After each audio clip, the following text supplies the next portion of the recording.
Good old summertime. I got sunburned on the soles of my feet and sand where the sun don't shine. Sunburned at the beach in pain the whole darn night. So much skin peeled off my back you could make a set of Samsonite. I love summer. Good old summertime. I got sunburned on the soles of my feet. A lot of sand where the sun don't shine. Putting on a cold, wet bathing suit. Mosquitoes and bees and tetanus shot in the derriere.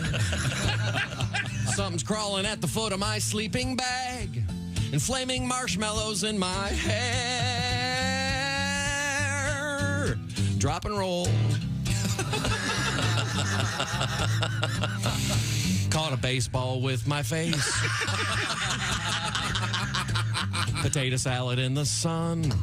Salmonella steps up to the plate. Listeria gets the run. Oh, I love summer. Good old summertime. I got sunburned on the soles of my feet and sand where the sun don't shine. I got sunburned at the back of my throat. And sand behind my eye.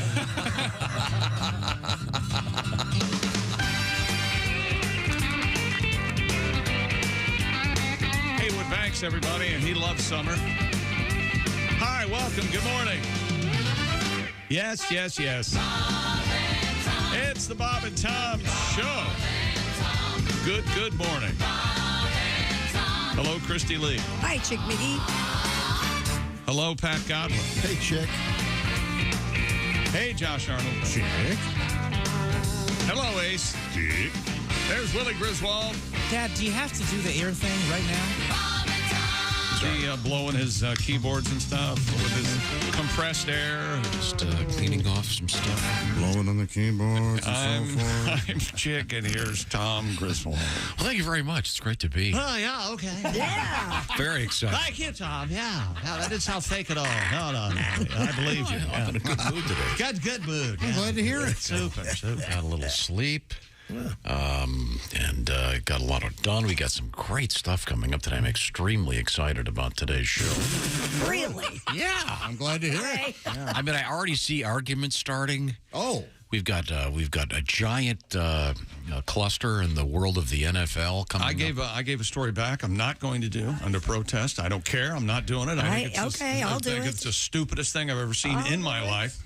And I've seen lots of stupid. We've got a sad world record. Oh. We've got a stupid world record. Oh, dude, dumb. But this is a big animal day. We got What's the sad world record? hungry alligators, zombie seagulls. Yikes. Do animals at the zoo like people coming to look at them? Studies. I'm guessing no. Some yes, do. some no. They've decided. It's in the story. I'm not making it up. Whatever. We've got Well, sheep. if it's in the story, it must be true. I'm sorry. We've had nothing but stories about climbers in Nepal. Anything about the inmates like in prisons? They like prison, right? Isn't that right? We got a cool prison Don't story. go there, Chick. Just saying. Tom was right. Oh, no. But Pat. Yes? Yesterday, we had a couple stories I think that you wanted to weigh in on with your musical talents. Oh, boy. And in lieu of those, I'm going to sing anyway. Now, would you like to begin with the story about sitting and standing to pee? Oh, sure. Now, Christy, do you want to expand on this a little bit? Yeah, there was a survey done.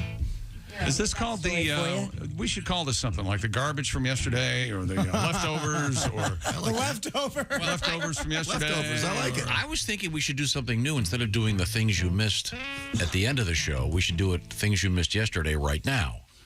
That way we could review some of the important things we missed. Look at me. No, I think this is a fascinating study about... Researchers found 62% of German men said they usually always sat down to pee, compared with 50% of Swedes. So the Germans, 62%, that's the highest. 34% of Italians. The lowest, I believe, was Mexican. Yeah. Mexico. Okay, so that's why we're pointing out the Germans, because they're the most likely to sit down to pee. Apparently, you don't think that's culturally interesting? Generations No, I of German parents worried about their younger boys having poor aim are to blame. Oh. The guys sitting down to pee. I think it's fascinating. Well, your brain's all screwy, too. I mean, we all know it. Things that you the things you find- think are fascinating are fascinating. Klaus doesn't use the urinal. See, you're thinking of the comic portrayal of a German is what you have in your. I will not sit down. Yeah, Hitler sits. there you go. That's right. Pat, did you have a Nice. song for us? Yes, I do. My current experience with peeing is this. Goes a little something like this. Getting older, some things that I hate. Waking up all night, thanks to my prostate. I stand at the toilet, and I just have to wait. Why? Doctor told me I might require medication to help with the flow of my urination, and something stuck together. Working against each other. Bifurcated stream, peeing in the dark. Nothing in between. To the left it arcs. On the right it's wild. Going down my pants. They're independent of each other. Like a twin brother and another. Bifurcated stream. Got some on the floor. Wife, she tripped and fell. Now she's awful sore. Pee is on the seat. Man, she's really mad. And we're fighting with each other. She's gone to stay with her mother. That's it. Bifurcated stream to start us out here on the Leftover program. All right. You're listening to Cold Pizza. Let's heat it up. See, that's Meatloaf sandwich. something the ladies don't have to deal with, Christy. No. And I don't know if the bifurcated stream is... Well, it could be happening. They're just underneath there. Yeah, we're not really looking. They're not really. I mean, unless you're really looking, you're not going to see it. Yeah, I had that happen like a month ago. I wasn't paying attention and walked back to bed in the middle of the night, and my right leg was soaked. Oh, God. You know, that's a little more than not paying attention. I was asleep. I think you might have some numb limbs. Not at the there. new house. I've got a urinal. God, I love that thing. The weird thing about my urinal, I should probably take a picture of this thing. Could we see a picture of your Please. urinal, please? My builder, my friend Mark, who built the house. Is it sit real low? It's a tiny little It's very funny. That's very funny. built to his own specs. So if Teddy Ruxpin wants to come up and pee... Mark is not a tall man. No, we were having this inspection Yes. of the house done. Now, wait a minute. Mark, your builder, now he's one of 3 friends you Yes, have, he right? is. That's correct. And what's that list? Haywood and Haywood and PJ, PJ and Mark. Yeah. How about that list, Pat? That's quite That's a good list. That's Oh, I It's a forgot. great I list. forgot. I forgot Pat Great list. and Duke. No. It's over. Oh, he must have heard from Duke, too. It's entirely over. You've already done it. You can't go back. So the point is, so there's this inspection thing going Yes. on. And Mark had a photograph of himself framed, and it's right there where my face is when you're at the urinal. That's pretty funny. There's like nothing up on the walls at all except that one. So my little girl, my 10-year-old, goes, why is there a picture of Mark by the toilet, Daddy? It's kind of hard to explain a gag like that to a little kid. But yeah, the urinal's great. When's the housewarming party? Well, the house isn't done yet. What? Yeah, I've contacted a hitman. Yeah. I believe it is. And Mark's still on your friend list. That's pretty surprising. The clock is ticking.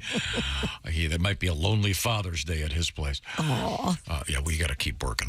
Now, coming up in sports, I'm very excited about some of this stuff. You want to give me the review? Huh? Jason Tatum. They call him the Tater. Or, I'm sorry. I call him the Tater. He scored 33, 11 boards, and Jaylen Brown at 17 points. And the Celtics fought it off.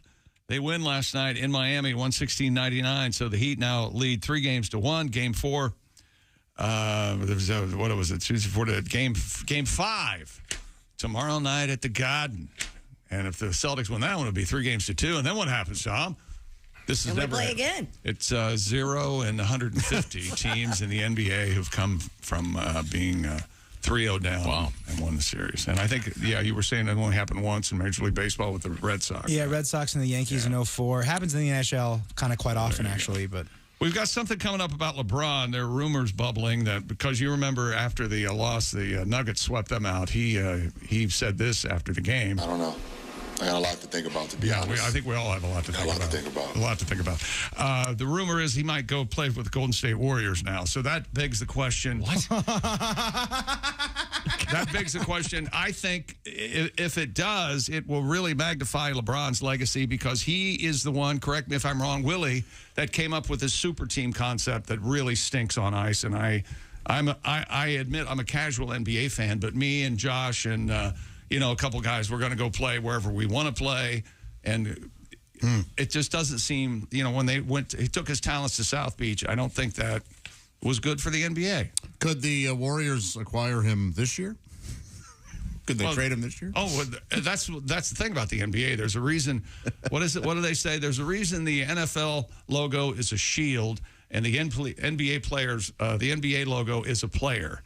Because the players are on the league in the NBA. And if LeBron wants to go play Golden State, you mean, the upcoming season, sure. Yeah, yes, I'm sorry, yes. Absolutely. I thought he was going to go play in Beijing. Isn't that where all the money comes from? Much of it.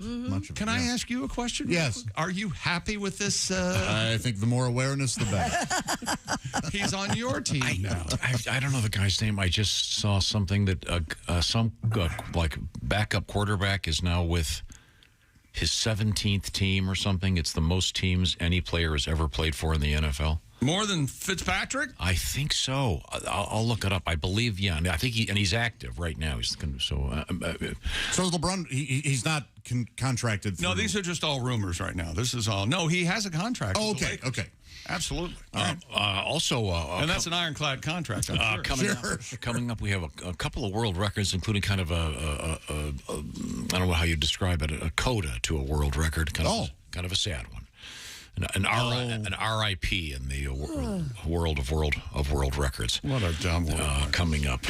Even the guy's dead, and it's still stupid. That's how dumb it is. Oh, I think it's great. See a picture of this guy? Oh, it's amazing. We'll get to that. That's coming up. Also, we have a weird story involving, of all things, Hot Pockets.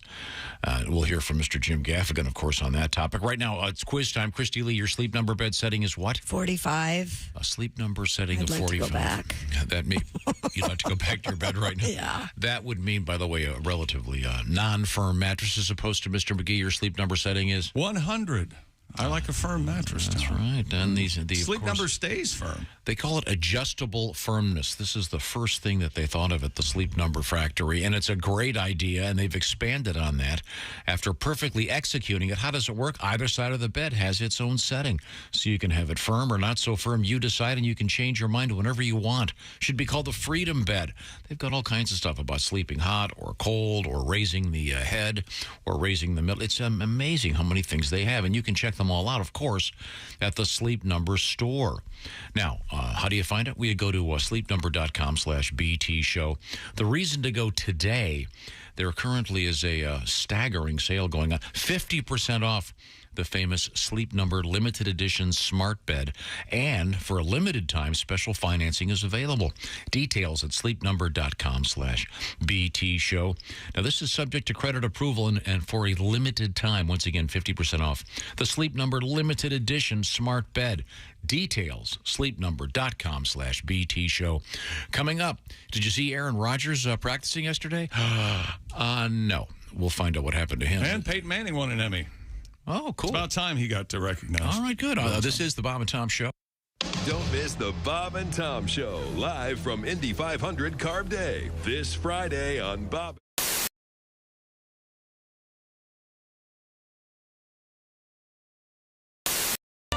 Hey, are we there yet? Are we there yet? Are we there? Really good. to sound a little happier. Are we there yet? Are we there yet? Are we there yet? You sound like you're taking a big shit. We're not supposed to be happy when we're asking if we're there. Are we there yet? Okay. The producers are in here. The minions are out there. Okay. Dad, would we say, are we there yet? We're like, are we there yet? You're already once again underscore. Okay, Hitler.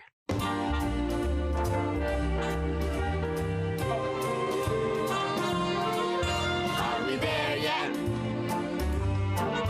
Are we there yet? Are we there yet?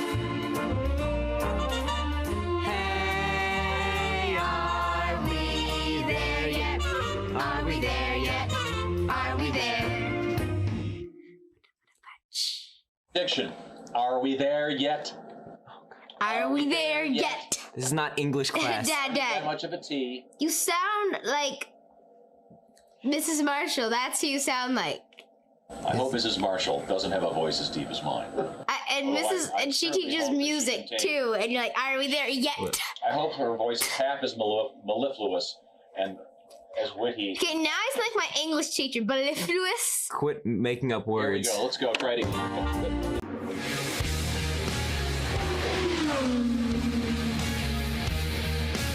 Back home again, Indiana, and Jim Neighbors sang that forever and was beloved and did such a fabulous job. And that was a last-minute deal like it. I think in 1972 or 77 was the first year, and he was just there as a celebrity guest. And Tony Homan, it had to have been probably 72, and Tony Homan goes, "Oh my gosh, so-and-so was supposed to do this. Jim, will you do it?"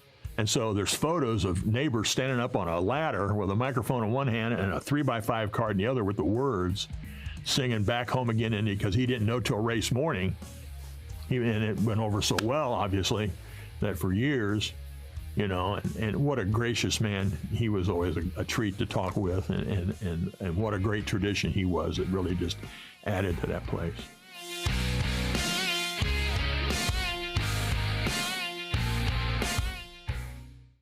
Hey guys, Santino Ferrucci here, driving at the number 14 AJ Foyt Racing Homes for Troops Chevrolet. We're here at the Indianapolis 500. We just want to give a shout out to Homes for Troops. They build custom housing for veterans that have fought, that have disabilities, and they pay for the whole house. They really take care of our troops when they come back from fighting overseas. It's such a great... Tom 24/7. Time now for the guy who would rather watch Star Wars than have sex. Hey, babe. I was talking to the girls over at Delta Gamma, and they were thinking you and I should drop by and have a little fun. Hold on one second. This is the best part. Vader's got Luke cornered. Come on, honey. Why don't you corner me in the DG house? There's a sorority full of girls just dying to feel your force. Oh, wow. Just look at the way Vader swings his lightsaber. Wait. Luke's about to get his hand cut off.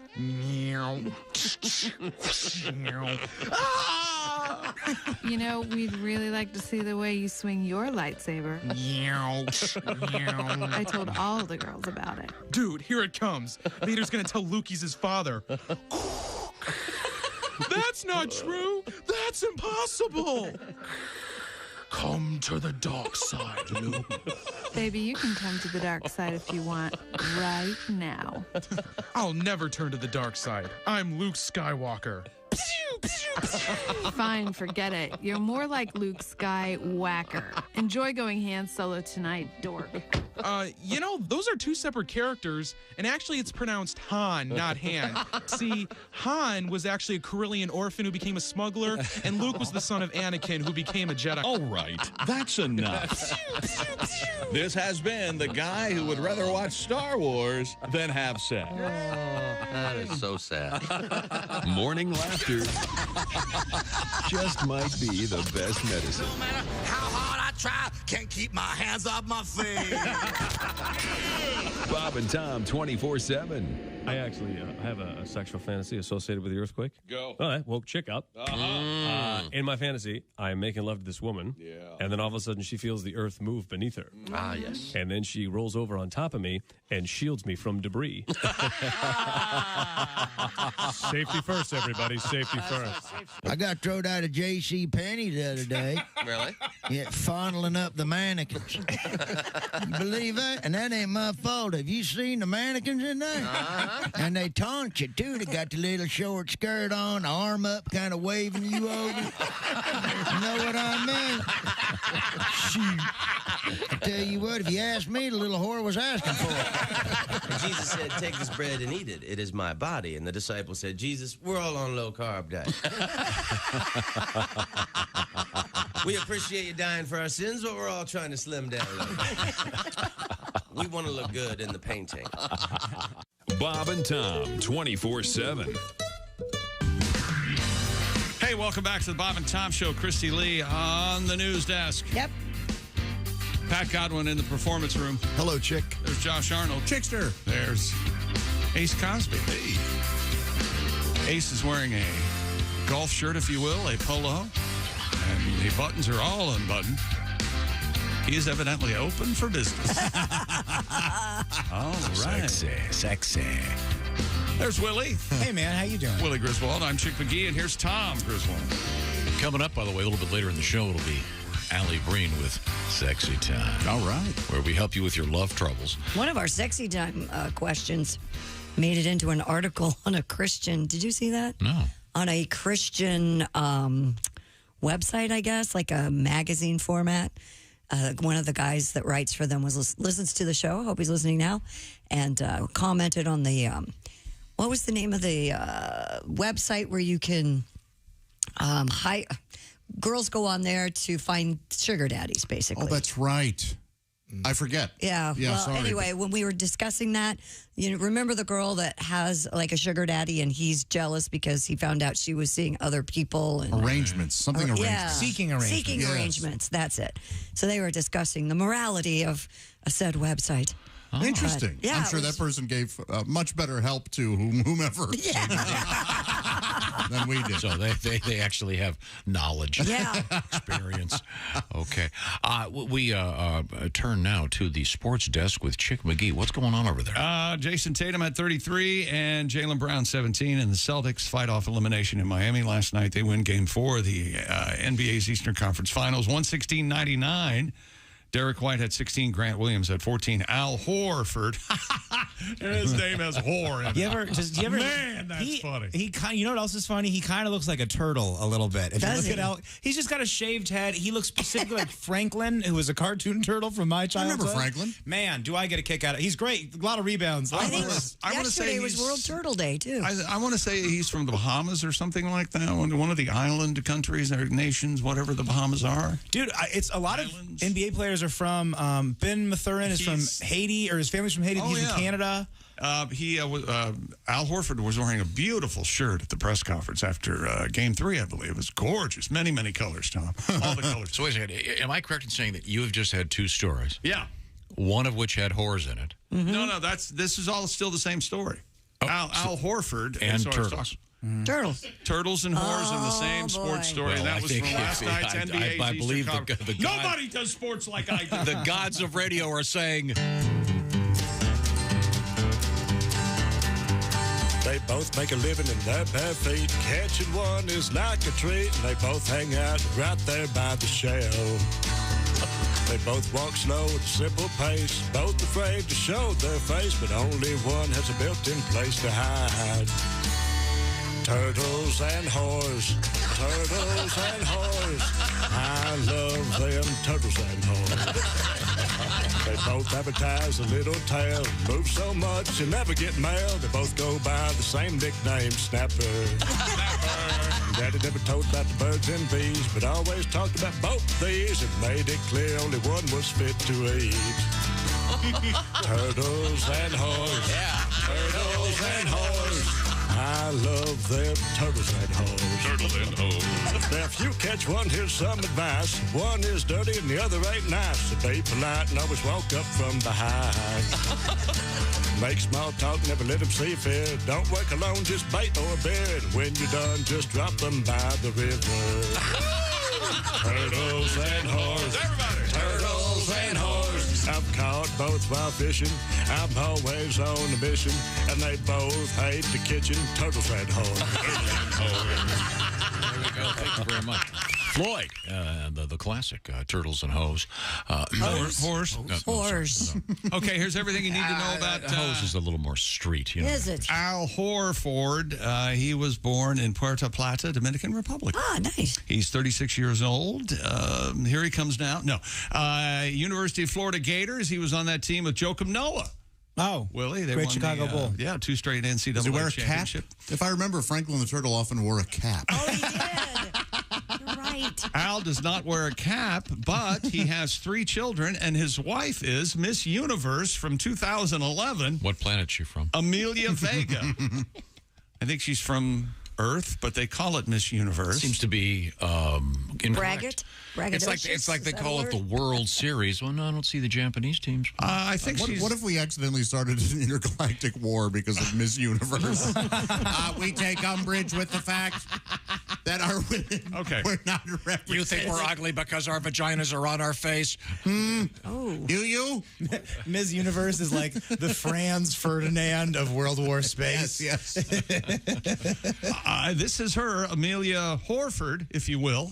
Married to Al Horford, Miss Universe in 2011. I think she possibly has the fakest smile I've ever seen. Oh, she's pretty. Very, very fake smile. Oh, you're right. She's smiling as though she has lockjaw. Yeah. She looks like she looks like one of those sex dolls. That was taken on some red carpet. I have to drink my supper. It's some weird. Hey, my teeth are glued together. No, you're standing on my foot. She's very pretty. Yeah, it looks a little awkward, but yeah, you're right, Willie.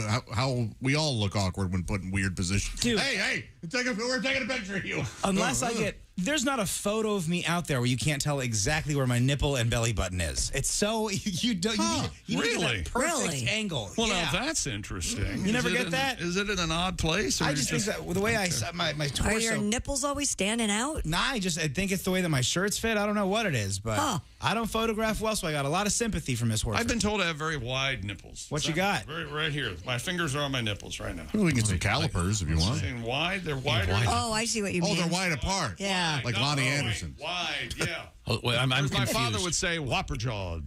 So are your nipples are far apart from each other, or they're just wide individually? They're far apart from each other. They're far apart from each other. Oh, I wonder what that means. I don't know. Where's your nipples? Put your fingers on your nipples. Let's see. They're in the normal place. Oh, normal. Okay, of course, yeah. The Ivy League normal. How do you think I got into an Ivy League college? Let's take a look at this. What's the nipple measurement? I've got your SATs here, but we got to take a look at your nipples. We have to look at your TIs. Yes. Very nice. I liked S's in that. Yeah. SIT? What is it? SITs? What is it? So has it already, the big question we're getting is it already passed for you to cash out for the maximum amount for your Miami Heat bet? I can cash it out at $600 right now. Which is still crazy profit for the 40 I put in. Right. I'm going to let it ride. I'm going to let it ride the whole way. I don't care. Now, if the Heat win the series... Then I could probably cash out. I would imagine it'd be above 1,000 I could cash that out, but I only put 40 in. It's very fun. I like watching the playoffs. I love Jimmy Butler. I did. Miami kind of showed their butt a little bit last night. Kyle Lowry with the foul trouble, but it's fun, dude. I only spent $40 on this. I've been having fun for months. That's all that matters. Did you ever get that from your mom? You go to like a family event like Christmas or something, and you're in the car riding home. Boy, you really showed your ass today. I'll tell you that. Yeah, I love that phrase. You really showed your ass.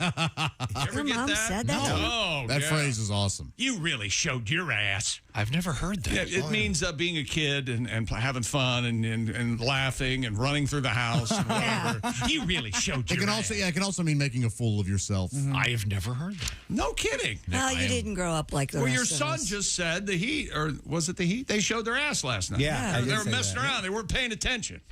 Oh. Children should be seen and not heard. Good to know. Good to know. Willie, there are emails coming in rooting for you to let it ride and do well. I just think that's more fun. I could cash it out. It's pure profit, whatever. But if I get $4,000 from a $40 bet, I'll never shut up about it. See, if you cash out now for $600, I don't see it as you winning 560. I see it as you losing 3,600. Yeah. Or 400. Yeah. You know. I like the way you're talking, man. You know there's no way the Heat can beat the Nuggets. Yeah, probably. No, there's a way. There was no way the Heat could have beat the Bucks. There was no way the Heat could have beat anybody. Sure. Didn't they beat the number 1 seed? Yep. First week? Mm-hmm. Who, the Bucks. Heat? Oh, the Bucks, sure, yeah. Not the Number Nuggets. 1 seed. Nuggets could beat the Bucks. Okay, well, let's move on. Now, Christy, I have a question for you. Tom, I have an answer. Now, when you were a child... Yes? She really showed her ass. Oh, I did. I heard, yeah. I don't know the technical term. I apologize. That's all right. It's what Chick would call a go funny eye. Yes, I had a lazy eye. A lazy eye. Mm-hmm. I still do. Well, I'm glad we're talking about that. I don't care. Well, no, I just want to know, Is there a correlation, not with you, just in general, with a lazy eye? Is there such a thing as a lazy nipple? Oh. Where one is one shoots off. one Isn't that that can be a side effect of certain botched boob jobs? Yeah. Really? Yes. I haven't had a boob job and my nipples are fine. They don't. I'm not they're asking not lazy. you. I don't want to get into your personal nipplage. I was just curious if there was. Which eye of yours is lazy? I don't remember. Let me say something to her. Get a job. Will you work? Look at the other eye working hard. Why can't you be like righty? Back in my day, I went to work every day. I have to look for the scar. I don't really remember. Well, it makes me sick. They fixed it. Yes, I had surgery as a youngster. I was like 6 years old and had to wear a patch for a while. But Did you find the song Cross-Eyed Mary from Jethro Tull irritating? Yeah. Cross-Eyed Christy. I love that song so much. Aqualung shows up in that song. Does it? Yes. Oh. The character. Aqualung. Okay, Yeah. I'm sorry. Isn't that it? There's a whole universe there. We're somehow Like getting an MCU? That's right. Is there anyone who knows what's going on in the MCU? Like, can walk me through it? I'm pretty I've watched everything except for the last 2 shows. Kevin Feige doesn't know what's going on in the MCU. Yeah, I don't think that. It's absolutely. It's getting pretty loco. Tom doesn't know what we're talking about. I have no idea what It's the Marvel Cinematic Universe, Dad. Oh, I couldn't care less. Okay. I saw news. Florence Pugh got in trouble with the independent movie crowd because she joined the MCU. I guess that's the latest thing. Yeah. Really? Get that money, Flo. She's gorgeous. Let her do whatever she Are you wants. just mad that a star can afford to take pay cuts to star in your weird A24 movie? And Scorsese said that they aren't really movies or what the hell ever he said. I don't disagree, but people seem to like them. Yeah, so. Life is short. I'm gonna miss the superhero movies. Sorry. Okay, get a marker out, a pen, a pencil, piece of paper. We're gonna ready. Here we go. Yeah, what are we doing? Here's this guy's name: M-A-R-C-H. So far we're okay. Yeah. I'm gonna go with this. E-S-S-A-U-L-T. Marchesol? Marchesol. Is he French? Interesting enough, it's pronounced Kevin. Jonathan Kevin and the Vegas Golden Knights. That's right. Are one more win from reaching another Stanley Cup final.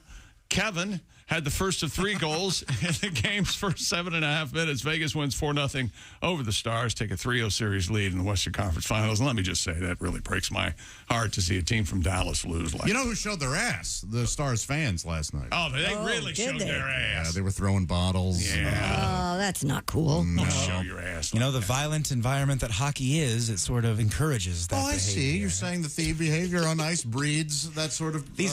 I'm tired of watching Canadians punch Americans in the face, Josh. You know that I don't think anything. Now I don't know where I stand. Yeah, who knows? I don't think anything more clearly illustrates the difference between my childhood and Tom's childhood. If he misbehaved, I'm sure his mother or father would tell him, "Stop misbehaving." My mother would say, "You really showed your ass." Or you're going to get your ass beat. Really? Oh, God. I'll beat your ass. Oh, hell yeah. My mom didn't talk that way. Of course not. Don't you mean mother? Mother. Do you think his mom came in? Thomas, who's causing you to misbehave so I can speak to them?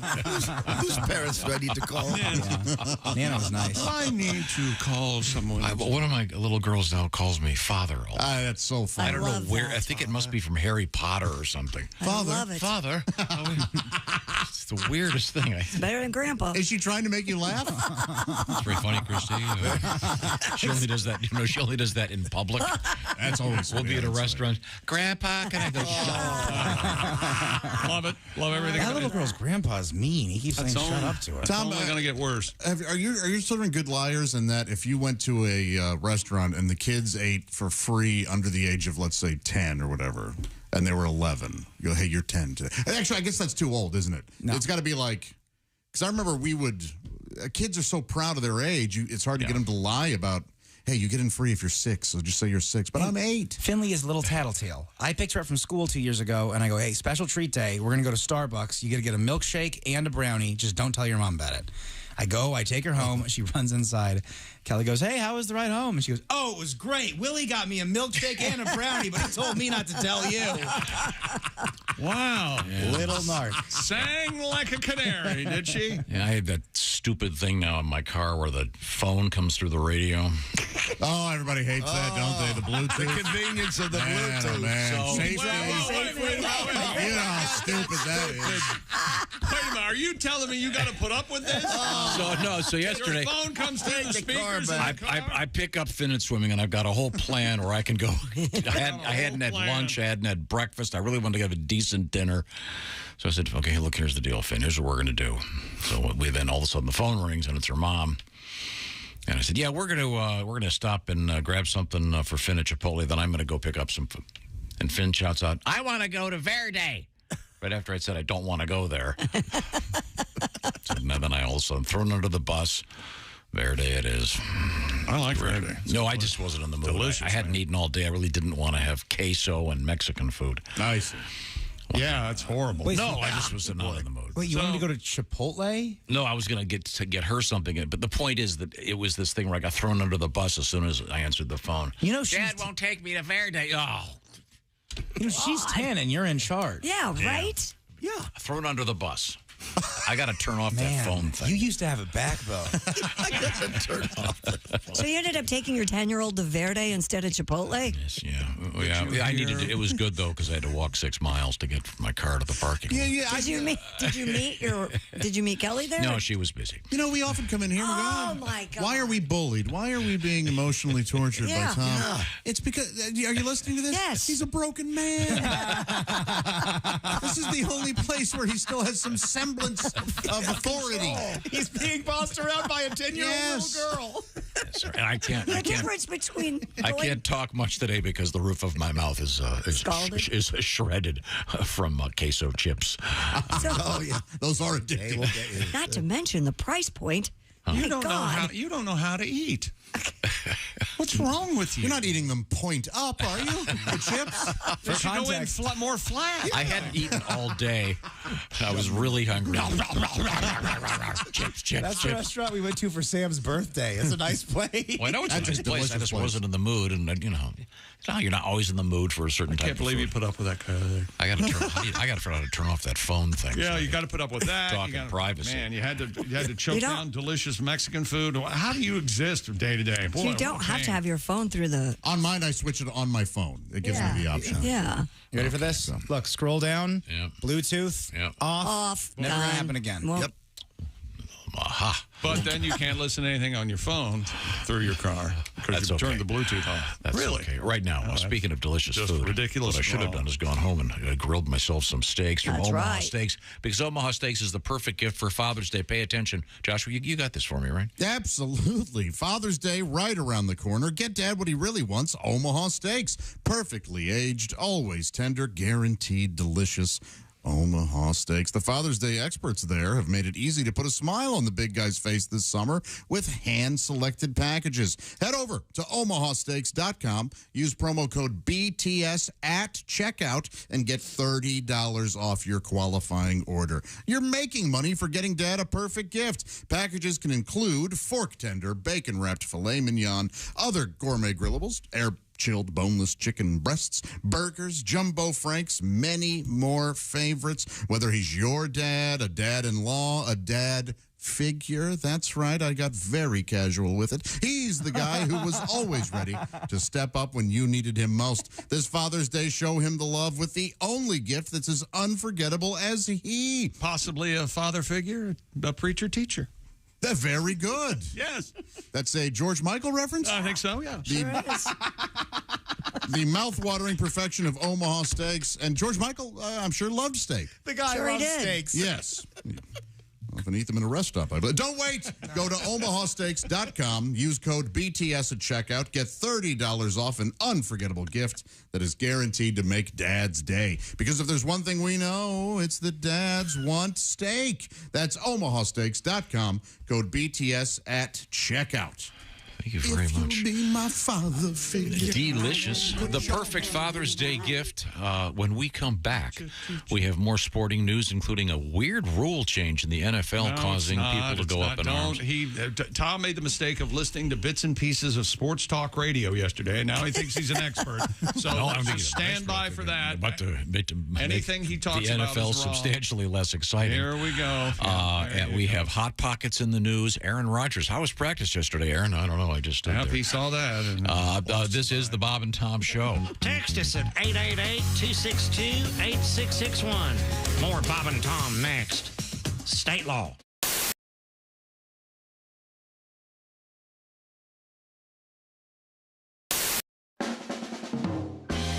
I was part of the team that launched the first low salt, low sugar peanut butter into the category. It was called Simply Jif. It was targeted towards diabetics. I wanted to call it type 2 peanut goo, but yeah, of course you don't feel good, Greg. You ate an entire rotisserie chicken at 11:30 at night. You shoved the whole thing in your fat face in 6 minutes, Greg. I think you ate the rubber band that holds your legs together. I mean, come on. My birth certificate? That document is 54 years old. I also don't have the Declaration of Independence. Because I don't know if you've ever seen an organic peanut butter kid go off the deep end. It is not pretty. Okay, these kids, they spend 18 years eating it, then they go off to college. They have one bite of a Jif sandwich. 6 weeks later, they're passed out on a park bench with Nutter Butters all over their face.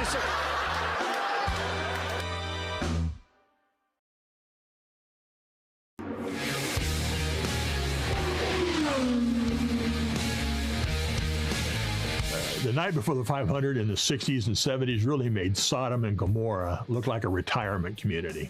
I mean, Georgetown Road, the Coke Lot, oh my gosh. The snake pit, the stories of the old snake pit. I remember seeing packs of Indiana State Troopers in packs of 15 to 20 walking, trying to regain some sort of semblance of humanity in that first turn snake pit. I mean, throwing girls up on blankets and drinking and motorcycles and setting cars on fire and setting sofas on fire and it was just unbelievable. How more people didn't get killed in there every year, I have no idea. But that was a lot of people's introduction to the Indianapolis 500 was as you're a young kid going in there and you party, and who won what? There's a race, and then all of a sudden it's like, oh, look at that. And then, next year, wow, look, hey, who, what, Herdebees? Well, I better get out. So then all of a sudden you buy it. So that was your introduction. Now you're buying tickets, and then your girlfriend, now your wife. All of a sudden your kids, you're introducing them. It just grew. That's how a lot of people were introduced to it.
This is Kenny Tarmac signing off and reminding you everything I touch turns to sold. Hello. You're listening to Bob and Tom 24/7. This has been Chick McGee speaking. Hi, folks. Billy Mazing here with another amazing revolutionary product exclusively for Bob and Tom Show listeners. Ladies, how many times has this happened to you? You've spent a night hitting the bars and drinking way more than you should, but when it's time to hurry to the bathroom and vomit, your BFF is making out with some guy by the jukebox. Suddenly, you don't have anyone to hold your hair. Well, now your worries are over thanks to my amazing Barf Away barrettes. Only $19.95 for a set of 2, 3 sets for $89.95 plus shipping and handling. Yes, these fashionable accessories can be attached at the first signs of queasiness, holding even the most unruly quaff out of the line of fire. Each Billy Mazing Barf Away barrette utilizes oversized pinch clips, making them simple to apply, even for the most impaired fingers. Just put them on as you're making a beeline toward the facilities and don't worry about a thing. Barf Away barrettes work like magic to keep your hair swept back from your face and free of stomach contents, tooth fillings, and toilet water. You'll emerge from the bathroom or back alley stylish, empty, and ready for more. Yeah. Just clip it, unload, and forget it. Best of all, if you order in the next 5 minutes, I'll include a tub of Bile Be Gone breath mints for absolutely free plus shipping and handling of $29.95. What comes up or down is nobody's business but yours with these powerful breath scrubbing mitts. So what are you waiting for? Order my Billy Mazing Barf Away barrettes and Bile Be Gone breath mints, and let's get this party started. I'm Billy Mazing. Essential Morning Radio. All day and all night. Some like Bud, some like Schlitz, but for me, Bob and Tom 24/7. 24/7. Hey, man, it's Donnie Baker. Hey, Donnie. Hey, I heard you guys talking about that man with 13 inches of pork. Yeah, 13 and a half. Crazy. You guys know Jamie Vickers? You know, drummer for Velvet Donger? No. He was uncut, too, and he could hide just about anything. Really? Did that affect the taste, Donnie? Comedian Bruce Clark is our guest. How about that Pictionary? You ever play that game? Pictionary? Sure. Yeah. We almost got in a fist fight over that, didn't we, Chick? Yeah, we sure did. And you play with your friends, they're always drunk, too. You know, all your buddies are always loaded up. Playing there. I get this phrase, I draw it, you know, they're, hey, how about a guy frying his own penis? How about that? You know, what the hell's the matter with you? That's in Pictionary. Idiot. It's Peter Pan, you idiot. Right in front of you here, you moron. Hey, this is Larry the Cable Guy, and you're listening to Bob and Tom 24/7. Welcome back to the Bob and Tom Show. What's your problem? Well, he's wearing a light pink hat. Who is? You. Christy Lee at the news desk. Hi. Pat Godwin in the performance room. Hello. There's Josh Arnold. Chick, are those brown sugar Pop-Tarts? Yes. Yeah, man. And your I made favorite. sure, because the Pop-Tart people dropped the ball. What'd they do? There's nothing on here that says brown sugar. It's just Pop-Tarts. What? And if you grab because we have many boxes of Pop-Tarts. If you grab I got a brown sugar cinnamon. Oh, it's like red. I don't want a red Pop-Tart. I want a brown sugar cinnamon Pop-Tart. Yes, I like when you get what you want. Thank you. Brown sugar is one of the great delights in life, I think.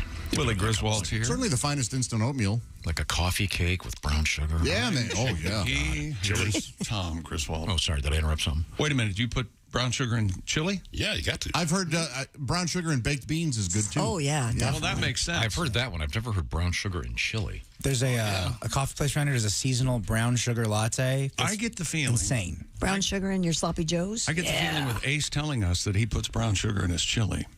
This might be one of those top secrets that Ace, in his world, if you will, are aware of, and we have no idea about. How about a new feature? Ace's World? Have you ever heard of brown sugar in chili? No. Not in chili. Initially, I was disgusted. Now I'm kind of intrigued. You make it hot. Chili pepper. You want? No, he means spicy. I don't have any personality, but I eat really spicy things. I start crying, people laugh. Oh, gosh, I'm a comedian. Go ahead, Ace. Then you add the brown sugar to balance it out, and you get sweet, zesty. Yeah, then you spit it out and start Zesty. I bet it is zesty. I'm going to make some for you, chick. I will spit it out. And you better hope I don't hit you in the chest with it. I'm looking forward to the new feature, Ace's World. Ace, would you allow us to take a video crew to your house and just walk through it? How much? Ace, no, great question, actually. Look, yes, it is. You've heard of production costs, you know? I can only imagine what's in Ace's house. What do you have anything in your bedroom? Is there a table, a bedside table, or there's a bedside box? Box. Like cardboard? Sounds lovely. It's a bedside box. Tall as the bed. Yeah. Door that opens. And okay, so it's like a bedside table. I keep my novel. And, his romance novel. Yeah. Staging he does, yeah. It tricks the girls into thinking he's sensitive. You know. I saw that in the movie the other day. This couple had the intimacy, and then the next morning the guy's looking around and goes, "Oh, you read blah, blah, blah." She goes, "Yeah." Continuous conversation. I got that. I got a bunch of books in my house, and if a girl goes, "Oh, you read that?" and I go, "Yeah, get out. I hate reading. I don't want to hang out with some nerd." It's like that. Oh, it's a trap. Yeah. I go, "Sayonara. I'm watching DVDs, babe. I'm watching Netflix, babe." People used to go through your albums and go, "Oh, you like meatloaf? Oh, I do too." Do you put brown sugar on your meatloaf? Well, I'm sorry. Yes. No, you have to. Ace raises a good point. There was an era in which one would arrive at someone's house and you'd go through their albums and decide if they could be your friend or not. Oh, look. Ugh. No, I didn't do that. You're the one who does that. Yeah, this is a thing that you... Now, there's a feature. Yeah. The things that Tom does that he assumes everyone does. That's a feature. You don't like Gary Lewis and the Playboys? What's wrong with you? They were. You haven't watched Blue Light with Frank Converse or whatever the hell that show is? Thin Air? Only one Cream record. Come on. And yet you have Edison Lighthouse. Is that Love Goes Where My Rosemary? That's the one. I like that tune. It's a great I'm sorry. Especially at you the have end Edison Lighthouse. where the guy goes high. What part is that? Well, that was descriptive. Up until right now, when you were telling me about it, I really liked that song. Now I hate it. At the end, he goes up. You don't have to. I don't remember it. Well, that's the best part. Love goes Where my rosemary goes, and nobody knows but me. And nobody end, he blows goes up. like she does. Nothing grows. Gross. Oh, gross. I'm sorry. Now, wait a second. I want to get back to 4 topics. You were talking about putting brown sugar on your chili. I guarantee you, when Jess is here tomorrow, ask her. No, I just, there are all kinds of sort of tricks in the world of cooking. Sure. Yeah. Some people like chili with beans. Some people don't. Yeah. Some people say chili, what is it, without beans isn't chili or something like that? It's got to have beans to be chili? No, the opposite. Is it the opposite? Okay. In the region we're in, I didn't know that it was almost mandatory to have peanut butter sandwich with your chili. Oh, you got a dunk. Yeah. Yeah, I didn't know. Yeah, Wait, I never heard that. Never heard. Where'd you hear that? That's from my elementary school days. never heard that. We had chili I and never peanut heard butter that sandwich. either. Gotcha. At the cafeteria, like Tuesday. I think true Texas chili doesn't have beans, right?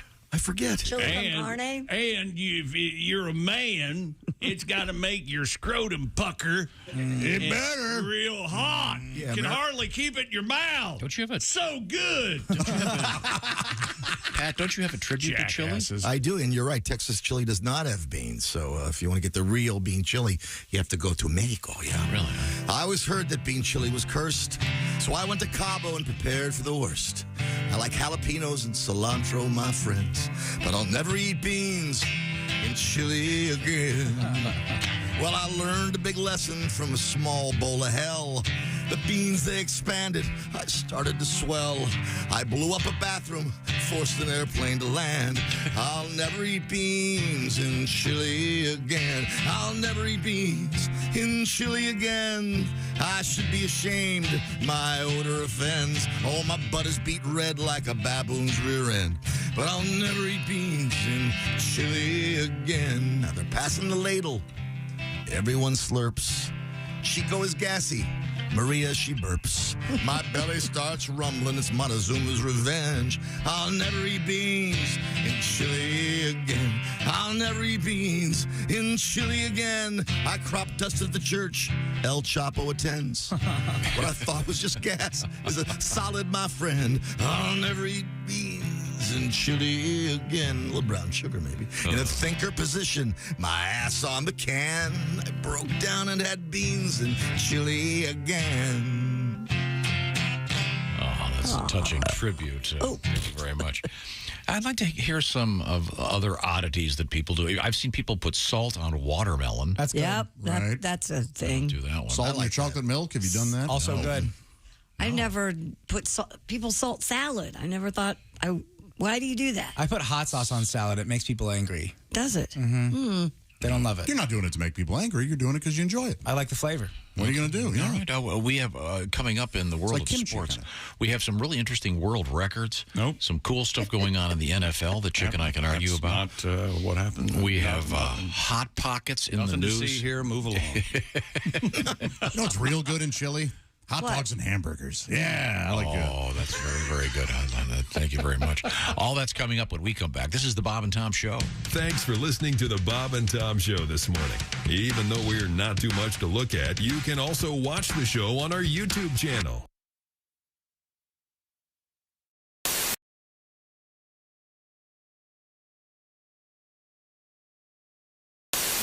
Can I ask you something else about living alone?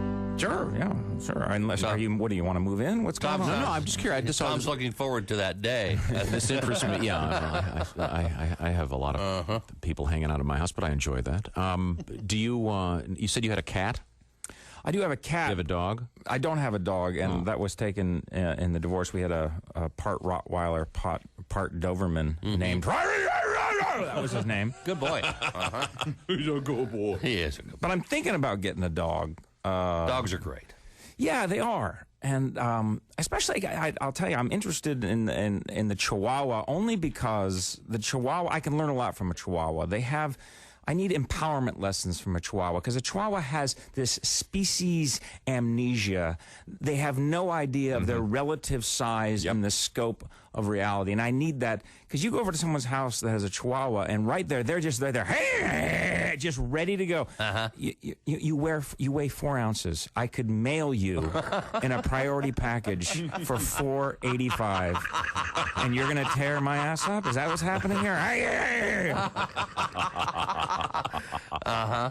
What I don't like about certain dog owners is that I don't mind talking to your animal, but don't include me in the conversation with the dog. That's my only problem. Is when you're talking to me, talk to me. Right. You know, did you go up to Yosemite this summer? Mm-hmm. Oh, it's great. Yosemite's beautiful. Earl and I went up there last year. We got in a tent. It was great. It rained, and boy, Pepper didn't like that, did you, Pepper? No, you didn't. You wanted to get out of that tent, didn't you? You barred. Tell Dwight how much you hated it. That's right.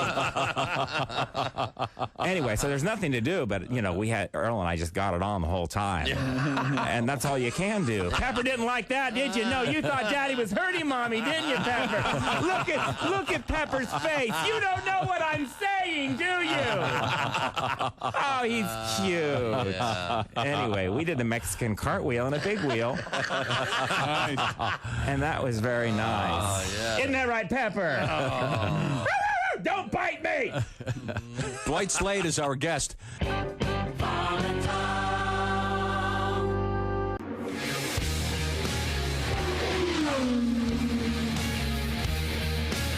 Another thing that makes it so great is all the traditions and all the things that go on. 1963, Tony Homan's out at Indianapolis Raceway Park, another track on the west side of Indianapolis.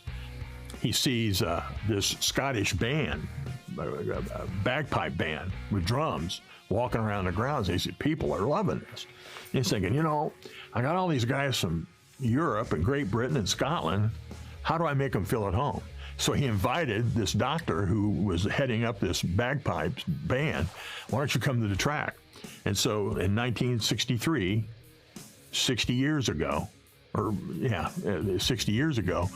The Gordon Pipers performed at the Annapolis Motor Speedway for the very first time, and they have every year since.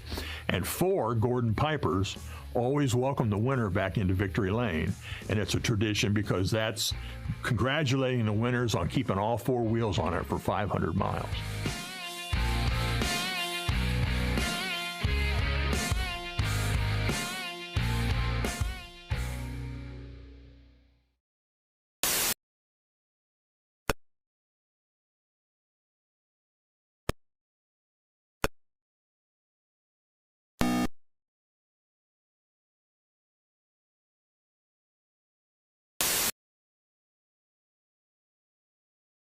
In your crotch and kind of clutching your chest. Yeah, well, I have jock itch and a really bad case of indigestion. Have you taken anything for it? That's just it, Tom. I don't know what to take. Here, try one of these. Okay, you're the doctor, but what is it? It's the only medicine you can take that relieves both painful indigestion and pesky jock itch at the same time.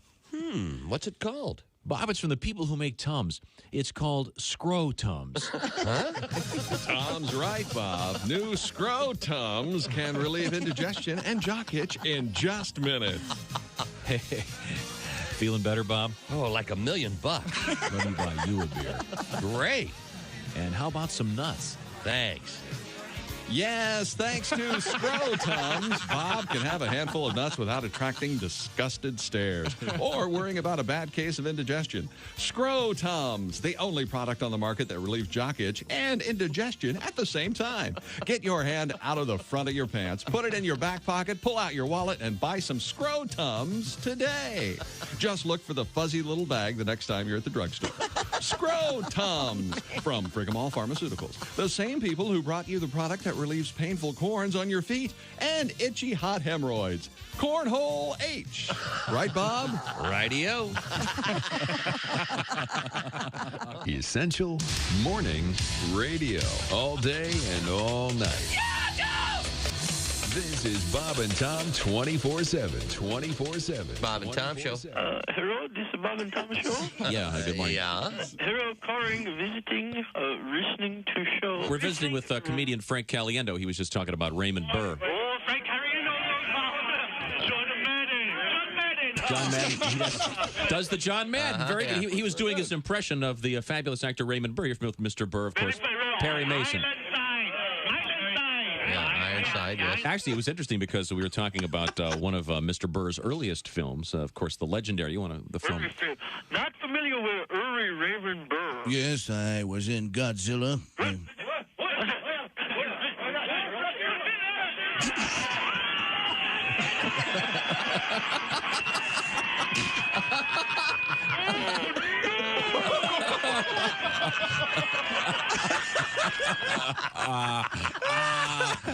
I never Frank, congratulations. You're here the 1 millionth time we've done that bit, ladies and gentlemen. Hey, folks. Every day Boom. It's me. And you're listening to Bob and Tom 24/7. That's 24 days and 27 days a week and 24 like the show with the guy who whispers all the time and saves the world. And Bob and Tom 24/7. Hey, it won't blow up the world.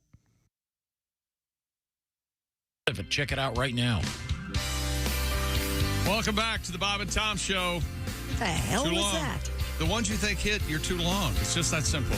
There's Christy Lee at the news desk. It's my perfect timing. Nope. There's something to be said for a breath. There's Pat Godwin. Hello.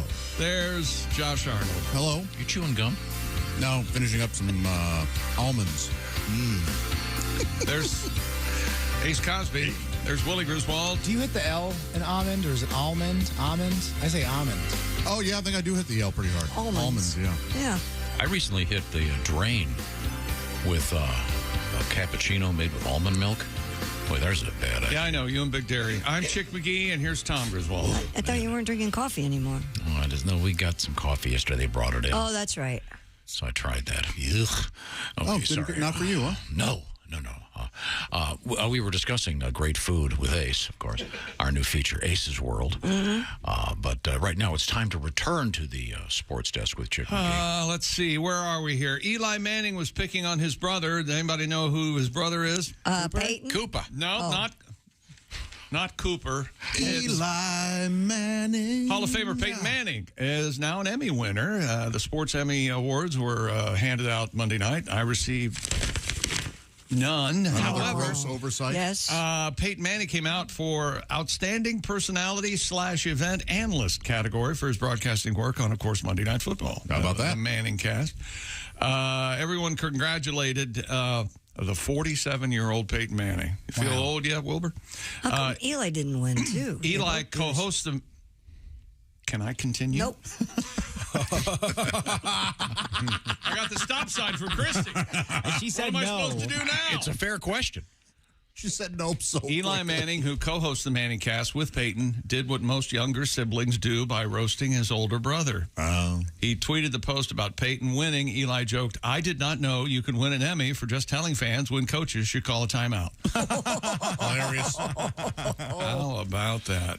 I don't understand. How did I don't either. Eli not win and if they're co-hosts? Peyton won the award over fellow nominees Chris Collinsworth, Bill Raftery, Gary Danielson, and John Smoltz. The brothers have, of course, the same number of Super Bowl wins at 2. That's right. And Peyton, of course, now has bragging rights. In 22, both Mannings were awarded a Sports Emmy for Outstanding Live Series. The Manning cast invites celebrity guests to their broadcast. If you put this on TV, what we're doing, well, we are on TV, I guess, but we're not eligible for an Emmy. What could have happened if it works just like the television Emmys, when the show, let's say, White Lotus wins, right? You nominate one episode. You're not nominating the season. So in this case, they nominated perhaps an episode that Eli was barely on or not on. If that happened, yeah, it's possible for one and not the other to win. Right. My thinking. Absolutely. What exactly was the award that he won? It was for sports event. Outstanding personality. There's also a chance. Shut up. That they went ahead. They nominated both Eli and Peyton. And they split the vote, and Peyton won. Outstanding personality / event analyst. Yeah, I just think it's maybe more general because Peyton's also like hosted the ESPYs in the past, whereas Eli hasn't done that stuff. Or the people Maybe who Eli's voted just not as good. thought that Eli was less. Yeah. Right. Peyton was better. They have great chemistry. Cooper's great on the College Bowl. It's very funny. What do you have to say about that, Josh? Shut up! Okay, sorry. No, I've never watched the College Bowl. Oh, it's fun. This should be a new feature. Tom kisses ass. Go ahead, Tom. All the Mannings are amazing. And blatantly lying. Tom doesn't sit down and watch a college He's ball. never seen it this life. He was walking past. I have watched it. You're a liar. I haven't watched it lately because I can't figure out how to turn on the television set at my new house. Man, rich people's TVs are hard to work. Yeah, right? Did you get a new TV for the whole new TV for that place? Or? It's some giant thing with centrally located. It doesn't work. We had to write the guy last night. He's coming over today. Why? He's coming over. You're going to get it all worked out. We hope so. My God. You are out. You're out on your feet. Who got your old TVs? How do you get to work in the morning? I don't know. Barely. There's so this much. is not on air. There's so much construction. You can't get anywhere This anymore. is not me teasing you. You need to start being aware and paying attention, or you're just going to be mumbling somewhere in a corner. You need to wake up and pay attention. Every day it's with you. It's something like this. You're hitting lights, hanging on the wall. You're dropping your phone and dog crap. I didn't drop. I was able to swat it away before it hit. Oh, wait, by the way, yesterday I was with Kathy. Kathy's a very sweet lady. She kind of helped raise all us kids. And Kathy goes, Willie, your dad had so many diaper genies, he could have been granting wishes to people. You've had diaper genies. You had them and didn't even know it. Of course he has. The stuff he owns that he's not aware of is staggering. There's no way he didn't. I couldn't even imagine that they didn't have diaper genies. I don't know what it is, but I guess they had one. Well, thank goodness Kathy did. Well, where did you put your dirty diapers? In a can. In a can. Some kind of You thing. think that can? Okay, some could kind have of been thing. a Go diaper on. genie? Wait. But you put your foot on it and the thing opens and you throw it in there. I've resolved this. I'm going to move forward. I'm getting one for the dogs. Okay. You were discussing yesterday. You brought this up, Christy. You were begging people to please use their turn signals. Yes. It drives you nuts. Yes. This is a letter from Catherine. She writes, there was an obituary that I recently read for an elderly man in our neighborhood. Let's just call him Joe. Details of his life, where the funeral would be, et cetera, were, of course, in the obituary.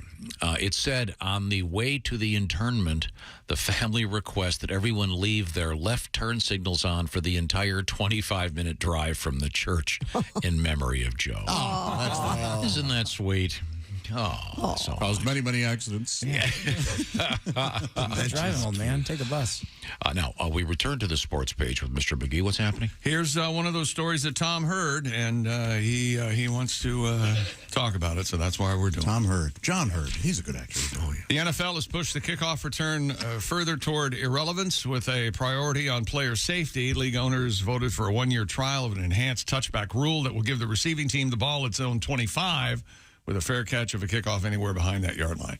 The proposal passed despite coaches and players across the league saying they don't like it. They argued that it will create uglier plays. It will. With squib and corner kicks, they will. And that's impossible to fair catch those. It is. Your thoughts?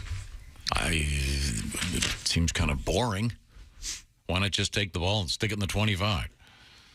Well, you got to have a kickoff. It's part of playing football. You got to have a kickoff. Just kick it off. Christy's got some opinion. Yeah, what do you got? Slamming things They down. can't return it? What do you got, Q? No, I didn't. I did not understand or hear one word you just said. Didn't hear it, so that... Josh, let's take a look at this. I'll talk to you. You seem conscious today. I didn't understand. I didn't hear anything you said or understand it. Yeah, so say you didn't hear it. Say you didn't hear it. No, you don't. You can't say something about it. You said you didn't hear it. I didn't. Okay. So if a guy totally zoned out. If a guy kicks it and it's you know that when right we're there in on the this 3-yard room, line. Hang on a second. I've been meaning to talk to you about this. Yeah. You know when we're in this room and we're saying things, Yes. we're broadcasting. Right. I'm not talking to you. You know that, right? No, you are talking. No, I'm not. I'm talking to everyone. Really? So when I go, hey, how you doing? And you go, I'm fine. I don't care how you're doing. You get that, right? You understand I that. do now. Okay. See, also the difference is when he's talking, you're listening, and I'm not. Mm-hmm. No, well, she's not but in this case, I it's the wasn't opposite. listening. Yeah, this was the rare instance where I really Here, wasn't. it's the top story. Have her read it and see if she'll like it. If I understand what's going on. The top story there. The NFL has pushed the kickoff return further toward irrelevance. Oh, well, all of a sudden. The league owners voted for a one-year trial of an enhanced touchback rule that will give the receiving team the ball on its own 25 with a fair catch of a kickoff anywhere behind. See, I already got lost. What the hell does that So if mean? the guy catches the You did it to yourself. So the opposing team kicks off still. Yes. guy catches the ball on the 3-yard line, automatically goes to the 25. No, No, not necessarily. Fair unless catch. he fair catches. Yeah. If he fair catches, it'll go to the 25. I see what you're saying. Now it makes sense. Okay. If he thank you. fair, okay. Chick, I do have a question just because I'm not as big an NFL. I refuse to take a question, but you can ask everybody else in the room. All right. Yeah, go ahead. If a man catches a third at the 3-yard line, a fair catch, he runs it, right? No. Fair catch means the ball goes where you're standing. It means But you don't not get a now. no one It moves tackles to you. the 25. So you're not allowed to run any ball that you catch. No, you are. As long as you don't do a fair catch. A fair catch means you Fair catch signal, is this. You wave your hand. Hold up your hand. You let them know I'm not going to run. Right. Gotcha. Okay. It's kind of like calling your shot. Kill me. And I there think that is- should be. I am not a fan of the fair catch. Then everyone should have to run. The idea is to reduce concussions. I don't like that idea. If you play football, you know that concussions are a risk, and you run the ball like a man. Is that right? Yes. You sound like There's this. If you keep reading, this proposal is getting a strong pushback from coaches and They should call it the "Don't hit me, I'm a pussy." That's what you should have to scream out instead of waving for a fair catch. Don't hit me, I'm a pussy. No, that's what you should have to do. There's a man that weighs as much as me, but he's running. You faster. chose to play that sport. I know, but he's running for 60 yards, Josh. He's at full Yes. speed, and he's going to fly towards me. You run. You try to get around him. No, That's the game. No, but this is part of the game. They I don't made care if rules. this is part of the game. I totally understand what you're saying. Okay. Yes. Looks like Johnson's calling for the I'm a pussy call. Okay, there we go. Yeah. He got it. What if they just changed the name of the fair catch to the I'm a pussy call? Would you be okay with it then? Yes, that has to be the new rule. And you have to put your hands in front of your eyes and twist them, like twist your fist like you're crying, like you're a crybaby. Okay. So Check your thoughts on that. he's not commenting. More sports coming. You know, when you said you had this story, in my brain, I thought something like this was going to happen. And you never listen to me. You thought, or despite worried. I've been sitting here just as long as you have. You never listen to me. So there'll be significantly fewer kickoff Still returns? talking and less fun. Yeah, less fun. Okay. Right and now. less people eating soup through a straw. Yes. Yeah. Well, You know mean, what? You I mean, guess you that mean is- fewer people. We have alligators in the news, seagulls in the news, bed bugs in the news, llamas in the news, and Aaron Rodgers. One of these things is not like the other. Right now, the Bob and Tom Show is brought to you by BetterHelp. The world is confusing lately and kind of overwhelming. And perhaps something that would be good for you would be helping you and everybody else. And that's getting a little bit of therapy, getting some balance in your life. That's where BetterHelp comes in, because they can connect you to a licensed therapist. And the interesting thing about it, these therapists work with you online. So it's convenient, flexible, and suited to your schedule. Try BetterHelp for that balance in your life. How does it work? Well, you fill out a brief questionnaire. You'll get matched with a licensed therapist. And by the way, you can switch therapists at any time for no additional charge. And you can get that therapy going. You can talk. You can have it on a camera. You can do it just texting back and forth. Whatever works for you.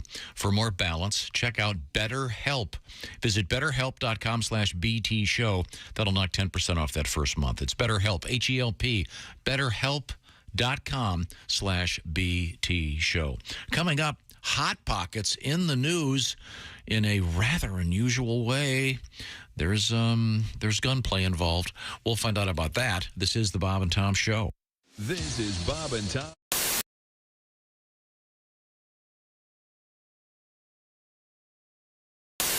Rodney has his guitar out. That's a great sounding guitar. Do you have another tune for us? Sure. That you'd like to play? I'd love to hear some. Let's see. What do you... You want to do one of the classics? Do you want to do something? There she goes. Bitching again. Saying things she's heard from all her friends. And it don't matter what I do or where the hell I've been. There she goes. Bitching again. I could make $1 million. I could put it in her purse. Buy her a big old mansion. Things would just get worse. I could lasso her the moon and throw it in with all her stuff. And she'd want to know where Neptune was, 'cause the moon ain't good enough. There she goes. Bitching again. Saying things she's heard from all her friends. And it don't matter what I do or where the hell I've been. There she goes. Bitching again. I could have painted the Sistine Chapel. I could have won a Nobel Prize. Built a great wall there in China, and there'd be nothing in her eyes. I could have wrote the whole dang Bible and read it to her twice. And she'd want to know why the yard ain't mowed and the fridge don't make no ice. There she goes, and she's bitching again. Saying things she's heard from all her friends. And it don't matter what I do or where the hell I've been. Oh, here she comes and there she goes, bitching again. Boys, I know you couldn't laugh at that because she's sitting right there next to you.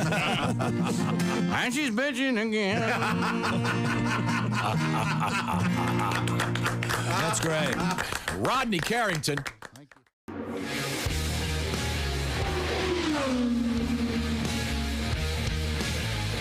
Indianapolis, believe it or not, at one point was the biggest manufacturer house, the most car manufacturers anywhere.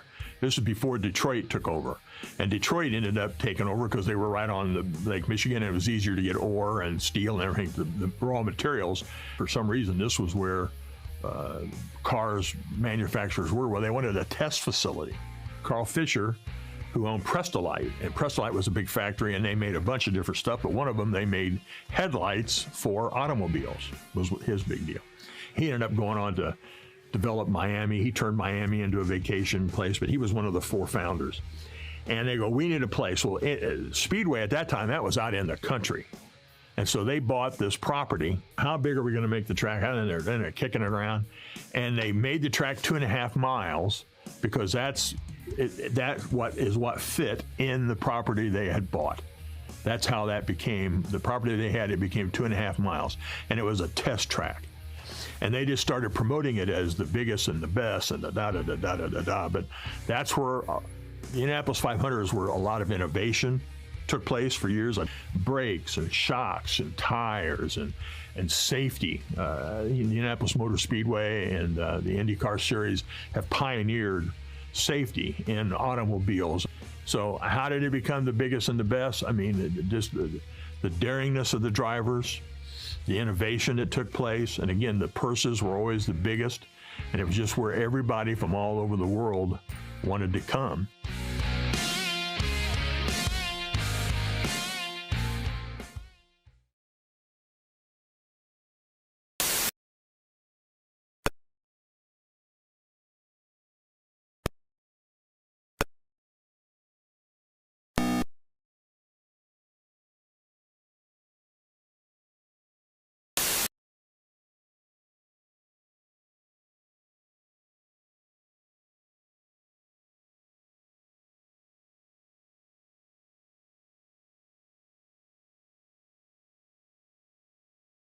Account. This says 10 minutes of staring at the charms of a well-endowed female is equivalent to a 30-minute aerobic workout, according to Dr. Karen Weatherby. Well, you get one arm working out. Men aged 40 or over should spend at least 10 minutes a day admiring breasts size D cup or larger. Oh, there's a requirement. This is from FARC. I have to tell you, there is qualification. I am a little All right, skeptical. that's funny. First of all, the headline should be Bob Kavoyan lives forever. So, Mark, you're a single guy.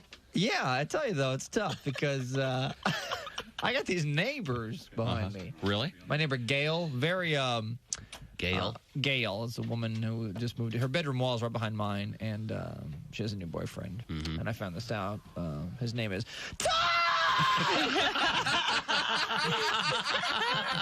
Good morning, sunshine. Bob and Tom 20. Welcome back to the Bob and Tom Show. Christy Lee at the news desk. There's Pat Godwin in the performance room. Hello, chick. There's Josh Arnold.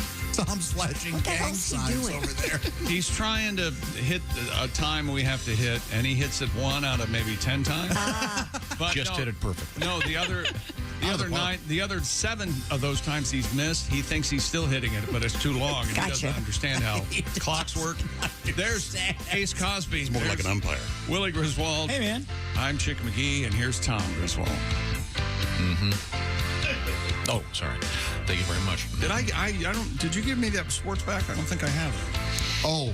You have it on the bottom. Coming of up, we have a couple of classic requests that we're going to get to. And we're also going to hear Humble Pie? The great Jim Gaffigan discussing Hot Pockets, because we do have Hot Pockets in the news in a rather unusual way. It does involve gunplay. Oh, my. Well, they are good. They are delicious, Sometimes apparently. Okay. I'm sorry. Chick, what do you got over there? Aaron Rodgers never made it past warm-ups for his first New York Jets practice in front of the media. Now, this is kind of a non-story. All right. It's his first practice, first get-together, organized. Although that is a bigger story. He was even in the same place as his team was, the same zip code, as far as any sort of team activities. Aaron normally doesn't care for that. He's normally complaining about the... Anyway, Tom saw this or heard this on the sports talk thing, and he thinks it's a big story. So here we go. I think it's a big story. Here we go. The 39-year-old quarterback strained a calf while participating in conditioning drills yesterday. Oh, no. And Aaron watched quarterback drills and remained on the field during practice, but without his helmet and threw no passes. Oh. Rodgers downplayed cares? the injury and said, thank you. Why is that Christy. a story? Because they've just paid millions upon millions of Well, dollars. they're idiots. They shouldn't And he's have done not that. even able to practice. First, I don't like this next sentence. How do we? Aaron downplayed the. How do we know? What did he say? How does the writer know that he's downplaying it? What if he went, yeah, it doesn't hurt that bad? Oh, well, he's clearly downplaying the injury. And Rodgers downplayed the injury and said it's not too serious. Then why didn't he How's practice? that downplaying it? You just said it's not too serious. Yeah. The editorializing is. The New York Post said Aaron Rodgers strangles baby cow at first Jets practice. Wow. Well, hey, look, you got to sell it. Strained a calf. You got to sell copies. Yeah, don't you? the Post really wants it. Organized team activities, OTAs, began Monday, and Rodgers participated. That is more of the story than if he hurt his calf. He said he took a vet day, a Veterans Day. So there you go. Yesterday marked the first practice with media in attendance as well. So we'll see how that goes. Yeah. Buffalo Bills safety, Damar Hamlin. Yeah, that guy. He is back on the practice field. Hell yeah, man. He took part in individual drills, stretching sessions, did way more than Aaron Rodgers did. Oh, sure. During the team's voluntary minicamp, of course, 5 months ago, a near-death experience on the field. Coach Sean McDermott said the team's taking things one day at a time. When asked of Hamlin's status, McDermott did not provide any timetable as to when Hamlin can be on field sessions. He just was cleared to resume his career like a month ago. So he's 25 years old. Miraculous. It's unbelievable. Yeah. Although they did they put a calf heart or anything? They didn't have to do any surgery or anything, did they? That would have been, as far as I know, no. Any sort of part inside him, like they did. I don't think there's like a Now, because what they did to your heart, the pieces they had to augment your heart with, so it pumps just happily along. I have a valve that is made of cow tissue. Yes, it's not a cow valve. No, although sometimes they use Anus. an actual pig valve. It is primarily anal tissue. Is it? Well, it's tough, isn't it? Now, I know initially when you came back to work, when you passed the microwave, you peed your pants. Are you still doing that? Yes. Okay. Yeah. Okay. All right. Fair enough. And here we go. All right. Stupid world record. The man with the largest nose in the world has passed away. Aww. How big was it? Huge. Cocaine overdose?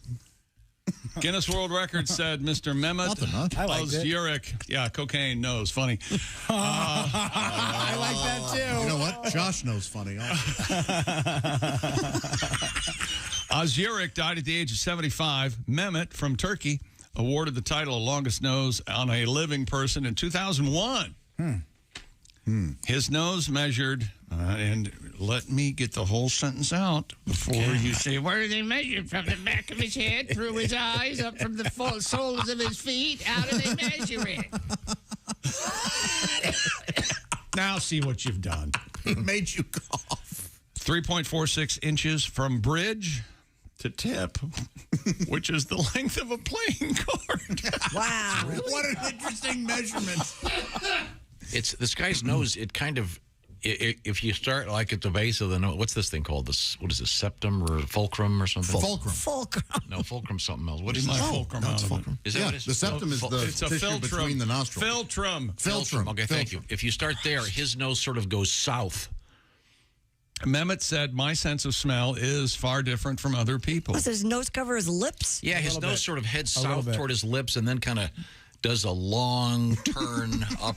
It's a schnoz. Look at that thing. That is a big nose. Looks like a happy guy. Almost was. He says, my sense of smell is different from other people. I say there is a smell here. Other people say we don't smell that smell. I say you may not smell it, but I can. For example, I enter my house. Oh, there's more. I enter my house. I can immediately tell which dish is cooked. Come on. That's not unique. No. I can immediately tell when my dog's peed on the floor. I know. Too. How often have I made the mistake? I come in and my mom's making beef stew, and I go, "Oh, cereal tonight." This guy also could predict the future. Oh, yeah? Yeah, they called him Nostradamus. They did. Nostradamus. He's a very unattractive fellow. Do you suppose that the cuffs match the collar, if you will? The wiener. You know what they say, big nose, big... You think so? I don't know. They asked his wife. She said, "Well, they both smell. I can tell you that." Really? Not a bather, right? Did you get somebody told you smelled bad in the produce department? Isn't that right? Or They did. Yeah. How'd that go? I said, Where'd you buy potatoes? That's right. I wanted to get some nice baking russets, and I for your Omaha Steaks. Yeah, sure. I had one in each hand, and there was a lady standing there. And I said, ma'am, these remind me of my testicles. Oh, really? Why is that? She said, "Oh, my, they're that big?" And I said, "No, this is dirty." And she said, "Well, I'll still sleep with you." And I said, "We'll do it right here in the aisle." Yeah. And we did. We were arrested. And did I lose you? Shove broccoli on me. Shove broccoli on me. There is nothing like being a dog owner and coming home and opening the door and you go, uh-oh. Yeah. Oh, man. There's crap live in the house somewhere. Did you know that maybe a kid, a spouse, someone would be coming home soon after you got home, and you walk in, you smell the dog crap, and you go, "You know what? I'm not going to tell anybody," and say, "Hey, I caught a movie after work. See you guys later." Let them deal with it. So do you extend this ruse? Do you leave the house? You drive away? You never even went home. You have no idea what happened in there. Is that right? No. Just to get out of picking up the poop. You never did that? You never go get coffee, wait for your girlfriend to get back, and then she has to do... Guess I'm a terrible liar, you guys. Yeah, and it sounds like to me somebody's a lot better off. Good God, I'm leaving. You clean up this crap. I went, oh, really? That's surprising. Now, to go back a topic, Ace mentioned that he uses brown sugar. No, you put it on your chili? In my chili, yes. Listen to this. I got a guy, What Eric. about whiskey in your water? Sugar in your tea? Eric from Kentucky writes, "I use brown sugar, cinnamon, and maple syrup in my chili." Okay. Just have a piece of candy. You got such a sweet tooth. You know, you do that a lot. Or a pancake. Sounds good. Actually, thank you, Eric. That's really appreciated. Now, we have coming up, speaking of Kentucky, something from the Commonwealth of Kentucky involving Hot Pockets and gunplay. And while we're doing the Totally Honest show today, stop saying Commonwealth. You don't sound smarter. You don't sound all-knowing. It's just a state. No, just wallow in your ignorance. It's all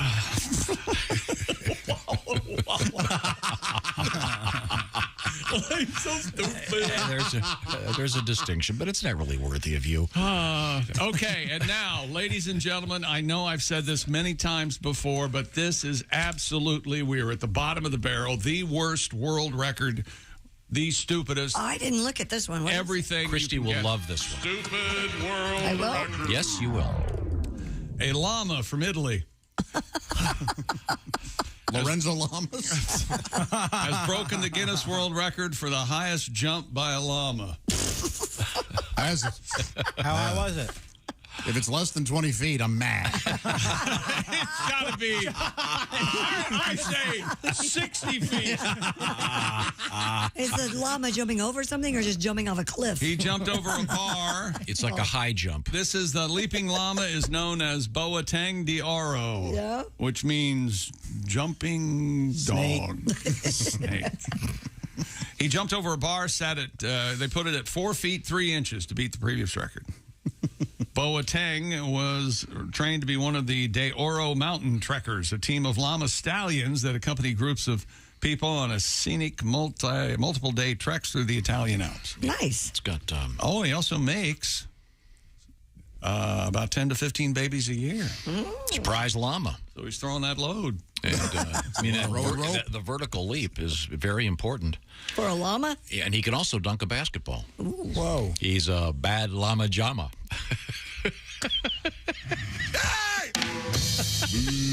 Yeah, no, just let it. I like his name, Bo-Tang. Bo-Tang. Bad Llama Jama. You make my heart sing. You make everything smelly. They spit, don't they? Yes, they spit. They have horrible dentures. Didn't you want Unless they love you, in which case they swallow. Oh, I want alpacas. Didn't you, Christy? Wasn't one of your dreams to live on a llama farm? Alpacas, they're smaller than llamas. No, but it's the same thing. Not exactly, but okay, similar. It's like a Shetland sheepdog and a collie. Whoa. Yeah, boy, that word Shetland sheepdog comes is a right tough at you, one. doesn't And they teach you that in broadcast Yeah, school. it's very similar. You're correct. Huh. So you'd like to live on a farm with Alpacas, Okay. yes. Okay, because That won't happen, but I would love why to. not? It just Andy's won't. allergic. You ruin everything. I could add an alpaca farm. Yeah. If you stood next to an alpaca, Christy, are you looking up? How tall are they? Is it They're like- about the same. They're actually a little taller than I am, just a little bit. They're not very big, though. What do you do with them? Clean up their crap, probably. Well, you can. Have you ever not had an alpaca sweater? They make wonderful. I hate sweaters. I haven't worn a sweater in 50 years. Is it true that the dark brown ones are called Al Fudge Packas? You know, so I think we vote them off the island. I tried yesterday. Wait a minute. Can we? Wait, Josh, have you ever seen an alpaca and it's got one hair sticking up and it's an alfalfa paca? Oh, I like that. Little rascal's joke. We got 2. We're not stopping until we get 18. Their fur is very. Is that what they call? So you shear them like a sheep, Yes. and then you make sweaters? You have to skin them. You don't skin Some them. of them just have shear real them. dark faces, but Yeah, the rest they of them is like they're the Al Jolson. All right. Well, and then do you, Josh, you know the other ones that don't have any hair, the hairless ones, the alopecia paca? Oh, jeez. It's unbelievable. Okay, that's 4 by You my keep count. that llama out of your mouth. We're 4 deep into this. I blame myself somehow. I want to know why you haven't bought a sweater in 40 He years. hates I hate wearing sweaters. sweaters. But apparently, Pat has something to say about Paul I Simon. don't own one. Paul Simon has you can call me alpaca. They keep getting better. We have 5 now. One of the worst songs of all. I think it is fine. Do you guys know that Al Jackson rolls around with an entourage? It's Al's Paca. Dudes, that was terrible. I got so excited. I was red hot. We were all having fun. I'm sweating now. I was red. Hey, we got to catch that flight. You grab the suitcase, an alpaca. Okay, I think we're done. All right. We've done our job. Time to Have move some on. fun, man. I think we're done. So Says the the guy who jumping can't llama. think of any. Not having any fun over I there. think bad Llama Jama may have been the starter that got this thing going. Oh, he's taking credit. Okay, well, thank you very much. Is that sports? Yeah, another sportscast ruins. No wonder. This is what you farted for. Wherever you, what is it? Wherever you go, whatever you do, always be a good sport. Christy. The Wall Street Journal reports gym chains are now offering new classes. Hi, I'm Jim Chains. You can call me Chains or Jimmy. Doesn't really matter. Where participants. You want to buy men's necklaces? Look no further than Jimmy right Chains. here. I got gold. I got silver. I got So this is at the gym. platinum. At the gym, they're offering new classes where participants act like animals. Part of a trend called Primal movement. Ground moves such as crawling, rolling, squatting, and kneeling involve transferring weight and controlling the center of gravity with balance. And crapping in the corner. Proponents argue that moving around like an animal is a better form of functional fitness than targeting muscle groups with weight machines. And here's a bonus: the workouts require little, if any, equipment. So then why go to the gym? Because you got to take a class at the gym. I guess you could learn it at. Would you work out at home by yourself if you didn't go to the gym? Nobody does. Yeah, but I'm not going to roll around on the floor like I'm a dog. Yeah, no kidding. You might like it. You don't know. Is this a gym or a bad improv group rehearsal? Okay, we're all zebras. Hey, I hear Susie has the crabs. That'll be a natural for her. Hey, Josh just wanted to do short form games, and now he's got to be a zebra with some teacher with blue hair. Primal movements. Mm-hmm. Okay. Maybe they're onto something. Who knows? Maybe. Animals, you don't see that many fat animals. Who aren't supposed to be fast. And you don't see them falling over for lack of balance much. You're right. Yeah. You ever notice that a dog does yoga? They do the Downward dog. Sure. Which came first? The dog. Primal movement sounds like something after a very serious night at White Castle. Yeah. Very basic. Or keto Fago de Chow. Oh, God, I had so much meat last night. Okay. Now, Primal movement. Coming up, when we come back, Hot Pockets in the news. It involves Kentucky. You ever refer to your vagina as a Hot Pocket? No. Hey, you want a little Hot Pocket tonight? Thank you, Josh. Extraordinarily helpful. Do you ever refer to any of your body parts as a weenie wink? A cocktail weenie? My penis. When we return, if we do, we're in big trouble. It'll be a tribute to the Hot Pocket and gunplay at the same time. This is the Bob and Tom Show. For a complete copy of the Bob and Tom Show contest rules, go to bobandtom.com/contest-rules, or just scroll down to the bottom of the page.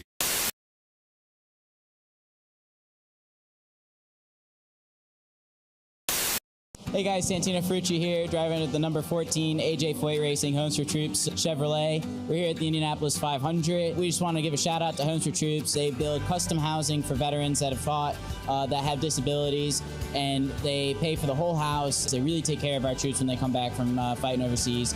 You know, it's such a great charity. More than 90 cents of every dollar does go to the charity. So it is a fantastic organization, one of the best you can donate to.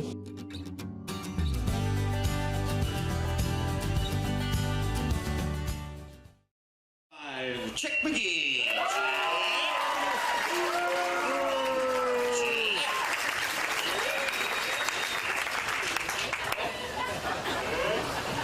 Chick said earlier he's never touched a cow before, but the rumors about the girls he's dated are not quite one-sided.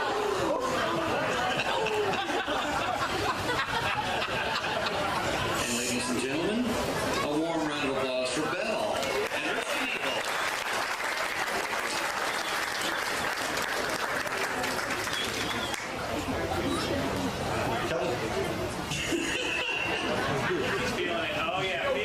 She's fine.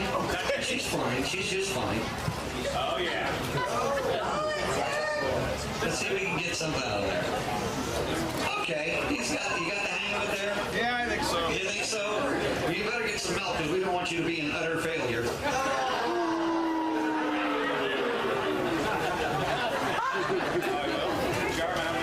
All right, you ready? On your mark. Get set. And go.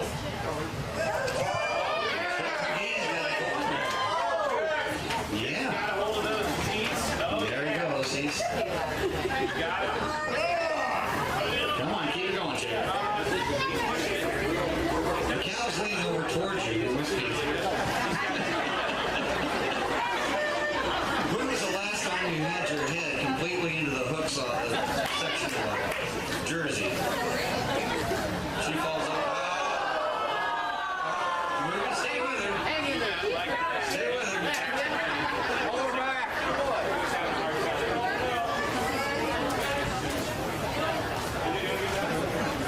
Bill, he's a nice guy. Don't make him chase you.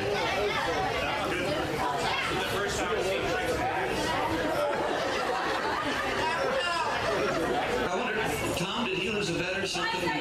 5 seconds. Come on, Chick. And time. It's over, Chick. You're all right.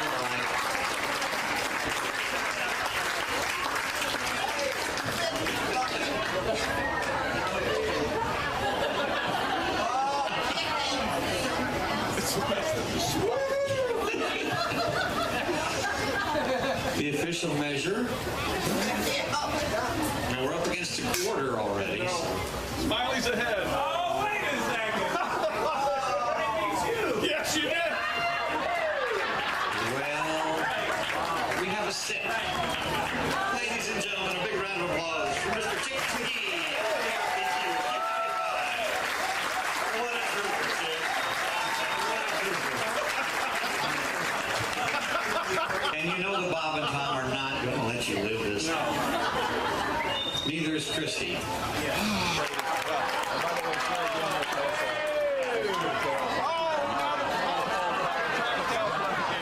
got a half, he got a quarter pounder. How do you like that? You know, like his milk should make garbage pies.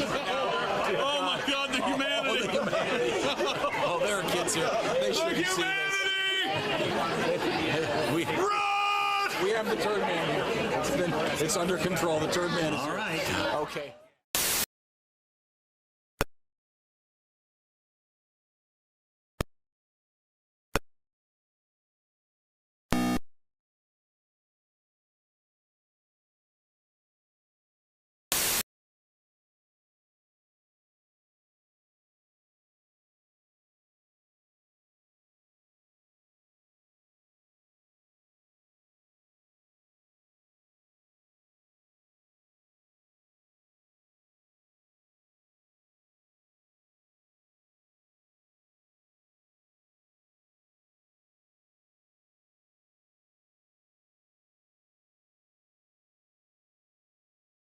Blow Java, the coffee-flavored bubblegum.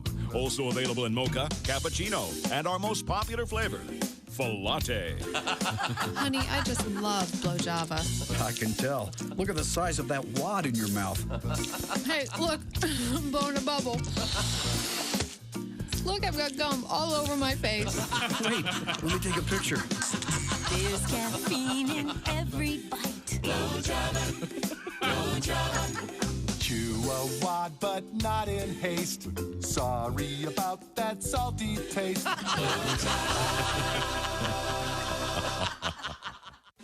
Bob and Tom. 5, 4, 3, 2, 1.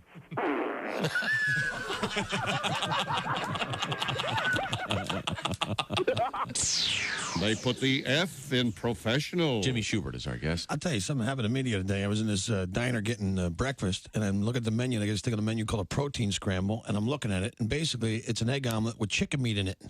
Which is wrong. I mean, you don't take the eggs out of the chicken and then cook the chicken and put it in the eggs. Okay, that's too much chicken. I don't know who's back there cooking some kind of poultry serial killer, some barnyard strangler. That's an omelet that spans 2 generations. That's wrong. That's not breakfast, that's a vendetta. You know, that's like taking your hamburger and dipping it into your milk. You don't do it. It's not kosher. You got to separate some things, you know what I mean? I'll tell you what I sound like when I make love to a woman. Yeah. I'm actually pretty bad at it. I call it making like. When I make like to a woman, I sound like a very scared man who's crossing a very thin sheet of ice. And all he's trying to do is get to the side alive. Sounds something like this. Oh my God. I'm so scared. I can do this. Oh, thank God that's over with. Oh my God. I have to lay down. That's hot. Yeah, that's hot. Hi, this is Dr. Will Miller, and you're morning. Somebody needs to thank Bert Kreischer. You missed it again, but that's okay. If he's happy. Bert Kreischer's movie The Machine comes out this weekend everywhere, so go look for it. He keeps sending us food all week. Yeah. Could we have him have a movie come out every week? Yeah. Thank you. BertBert.com. BertBert.com. Tomorrow night, the big premiere. Yeah. There's Christy Lee at the news desk. There's Pat Godwin in the performance room. Hey, chick. There's Josh Arnold. Hi. Who did my favorite thing. He was very frustrated and passionate off the air. And he started talking. He just went, I don't understand. It dissolved into And then you did one of my favorite things, which is to look at me and go, There's Ace Cosby. Hey. There's Willie Griswold. Good morning. Where's my background music? It's done. I think the blah, blah, blah, blahing took so long that you ran out of music. What? And he's not talking about us doing that sound effect. No. And here's Tom Griswold. Thank you very much. Now, we have a great story coming out of the Commonwealth of Kentucky involving Hot Pockets and gunplay. Fun. This is amazing. No, it's horrible. A man in Kentucky facing assault charges after shooting his roommate in the backside for eating the last Hot Pocket. Right in the ass. The Louisville Police Department said 64-year-old Clifton Williams began throwing tiles at his roommate for eating the microwavable pastry. It's not a pastry. Hot Pocket. Well, now, are we debating It's a Hot sandwich. Pockets or the gunplay here? Arrest documents state the victim tried to leave, but the suspect got out a gun and shot his roommate in the butt. It is certainly not a sandwich, though, Christy, like you were just about to say. It kind of is. No. It's a Hot Pocket. It's like Would you call it a pastry? It's like a burrito. Pastries have sugar in them. Closer to a burrito than a sandwich, I'll tell you that. Roommate was taken to the University of Louisville Hospital for non-life-threatening injuries, and the 64-year-old suspect was arrested on charges of assault. He should be. Yeah. Shot him in the butt. In the butt? It was in the butt. In the buttocks. Of course, there's a lot going on here. 64 years old. He's got a roommate. Yeah, right? Yeah, life's hard. Want to be Yeah. at least a Have you junior. looked at Social Security lately? Maybe times are tight. Wow. But I mean, the Hot Pockets, I mean, I think Gaffigan would probably argue it's a crime of passion. And what you meant to say was Hot Pockets, not Cock Pockets, which is what you absolutely That would be referencing Why did something earlier. Why did you default to Cock Pocket? Cock Pocket. That's the knockoff fleshlight, the cock bucket. It's pretty good. Oh, God. You think the Hot Pockets people could take off on this? How so? I don't So think- good? You'll shoot your roommate in the ass? Yeah, they're ass shooting good. You've got your finger licking good KFC. Hot Pockets, they're ass shooting good. He shot him in the butt Well, Yeah, sure. there's a lot of fat there. with a gun. I mean, Well, you suppose he wouldn't have missed? done much Was with he the- going for the spinal cord? It wouldn't have done much with the slingshot. Would you shoot someone if they're walking out, Christy? Would you shoot them in a more fatal manner for a Klondike bar or a Hot Pocket? Klondike. Yeah, that's the Klondike, Yeah. you go right for the spinal cord. No, I'm not going for the spinal cord. Oh. That's why you go for the ass cheek. There's a lot of fat in there. This would be a great one to be the judge for this one. What do you think the penalty should be, Josh? For shooting somebody in the butt? Yeah. Should it be lesser than if you shot him in the head? Yes. Yes. What the hell's You would wrong be a with you? terrible judge. Oh, I know. Because I believe in both cruel and unusual punishment. Yeah, probably jail for a bit. Probably no more guns in the future, I'd say. Oh, there you go. Yeah. I'd say nothing but Hot Pockets for this guy for 6 months. Yeah. Make him eat nothing. Make him eat the lean pockets. Yeah. all the preservatives and none of the taste. Well, we would be remiss if we do not feature this classic from the great Jim Gaffigan. With us in the studio, one of our favorite comedians, a guy named Jim Gaffigan. I'm moving a little slow this morning, I have to admit. I had a Hot Pocket for dinner last night. I've never really eaten a Hot Pocket and then afterwards I'm glad I ate that. I was like, I think I'm going to die. Paid for that? Did I eat it or rub it on my face? My back hurts. Really see the Hot Pocket on the menu when you go out to dinner. That's true. Let's see, I will have the Caesar salad and the Hot Pocket. Our specials, we have a sea bass, which is broiled, and we have a Hot Pocket, which is cooked in a dirty microwave, and that comes with a side of Pepto. Is your Hot Pocket cold in the middle? It's frozen, but it can be served boiling lava hot. Will it burn my mouth? It'll destroy your mouth. Everything will taste like rubber for a month. Hot Pocket. There's the vegetarian Hot Pocket for those of us that don't want to eat meat but still would like diarrhea. Should just come with a roll of toilet paper. Diarrhea pocket. The lean pocket. I don't even want to know what's in there. Yeah, they're lean pockets. Imagine the directions. Take out a box, place directly in toilet. Lean pocket. Recently, they introduced the breakfast Hot Pocket. I was not aware of that. Finally. Oh, yes, the breakfast Hot Pocket, sure. I can't think of a better way to start the day. Good morning. You're about to call in sick. Hot Pocket. Now you can have a Hot Pocket for breakfast, a Hot Pocket for lunch, and be dead by dinner. Dead Pocket. I love that song. You think they worked hard on that jingle? What do you got so far, Bill? Hot Pocket. That's good. That's good. That's catchy. Not as good as your by Menon, but it's good. Thank you very much. Jim Gaffigan on the subject of Hot Pockets once again. A guy shot his roommate in the butt. Yep. Because he took the last Hot Pocket. Okay, well, speaking of food. Yes. Ace mentioned brown sugar in your chili. Yeah, I received some very interesting stuff. A lot of people do. A lot of people add peanut butter to their chili. Okay. Well, that would go with your peanut butter sandwich deal. Yeah. How about this one? I live in Western North Carolina. It says we put a big tablespoon of mayonnaise in our pinto beans. What? Oh, yeah? Creamy? Must make them creamier. Yeah, that sounds good. How about this one? You have to try a peanut butter and pickle sandwich. I thought I wouldn't like it, but wow, it's now my 16-year-old daughter's favorite go-to snack. Well, your 16-year-old daughter is pregnant. I hate to be the one to break it to you. Daniel writes, try brown sugar on your salmon. Really? Oh yeah. And maples. They like a brown sugar maple crunch type thing. Anything to cover the salmon. Jake writes, I put honey in mashed potatoes and honey on my fish. Okay. Okay. He's a grizzly bear. Dear Bob and John, honey on fish good. Paul writes, we put brown sugar in chili, and if you want beans, it's called chili beans. We peel cucumbers and salt them and salt all melons.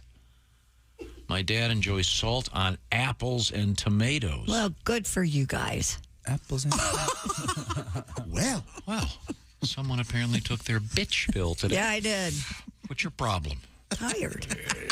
What'd you do last night? None of your business, Pat. Wait a minute. Okay, everybody be quiet. Don't say anything. I forgot about that. Is that why you're sitting on that pillow? Your excuse. Thank you, Josh. That's right. It was somebody's birthday, wasn't it? Maybe. Yeah. Okay, well, I'm glad. Yeah, it was Andy's birthday. Glad you had a nice evening. We What's had a very coming up nice in the news, Christy? Coming up, we have a guy who lost his arm thanks to a gator. Oh, no. Yeah, he's not getting it back either. Oh. We have a climber who fell off a ridge at Denali, but only had minor injuries. 1,000 feet he fell. Whoa! Yeah, there's something about that story that's bugging me. Okay. Well, if you're thinking of bugs, watch out. Don't pick up that couch alongside the road and try to rehab it. You might end up with some bed bugs. Oh, bed bugs? But yeah. It's a couch. Yeah. Get out of here, bed bugs. By definition, those would be couch bugs. Totally Right. different. Okay, well, we've got that coming up. Also, foie gras. Foie gras? Foie, is it? I can't say it. Say it again. Foie gras? Well, thank you, Barbara Walters. Yeah. The Supreme Court has made a ruling about that. Yeah, it's You'll find out what that's all about. That affects all. More delicious than cruel, I hope they said. Oh, and we also have putting CBD in your food. Yes. We'll find out what that's all about. This is the Bob and Tom Show. Thanks for listening to the Bob and Tom Show this morning. The show is also out there for you on our...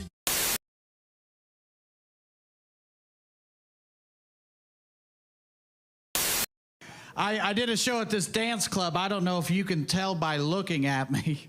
I don't like to dance. The lady running the show, she was like, why don't you shake what your mama gave you? I was like, I don't know how I'm supposed to shake scoliosis and a low self-esteem, but there were black lights everywhere in that venue, on stage and backstage where I'm standing. And I was just doing the normal pre-show check, and I had a stain on my pants right here. I know, I felt the same way. What had happened was, you know when you put your pants in the washer and you dump the soap in, it all landed right here, and that shows up under a black light. I didn't know that, and neither did anybody else. Because I was on stage and everybody was like, oh man, that is a lot. It was a capful, it was a lot. That's 2 loads, so. If you think that's a dirty joke, it's because you're a dirty person. It's a laundry joke, it's a clean joke, so.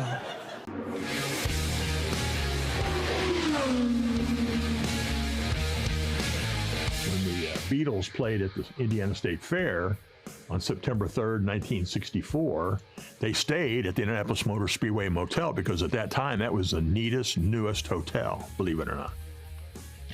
And John Lennon wasn't feeling well, and so Dr. Henry Bach, who was the chief medical guy at the Speedway, lived on 15th Street, but they call him, and so he went to the motel and gave John Lennon a shot with a hypodermic needle. And the next day, his daughter took it to school, to Speedway schools, and was showing everybody the needle that had given John Lennon a shot.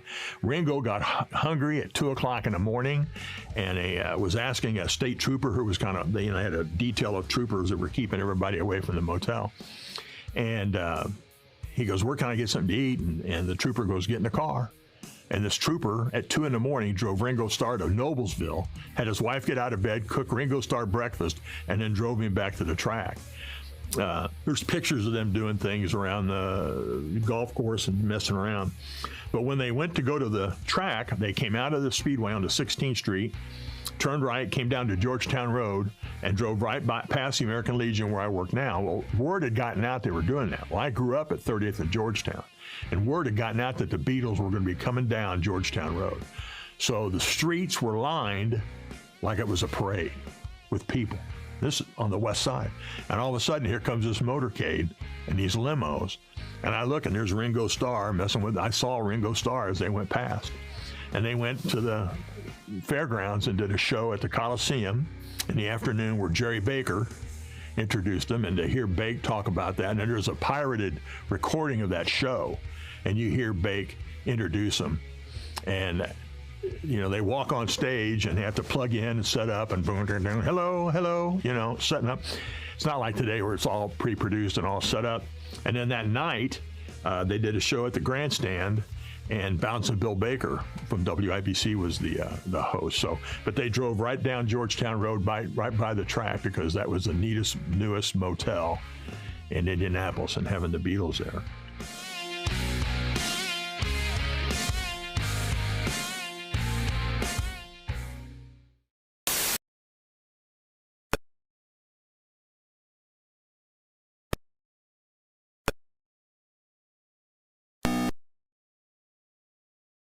You're listening to Bob and Tom 24/7. It's the most terrifying and talked about movie of the year.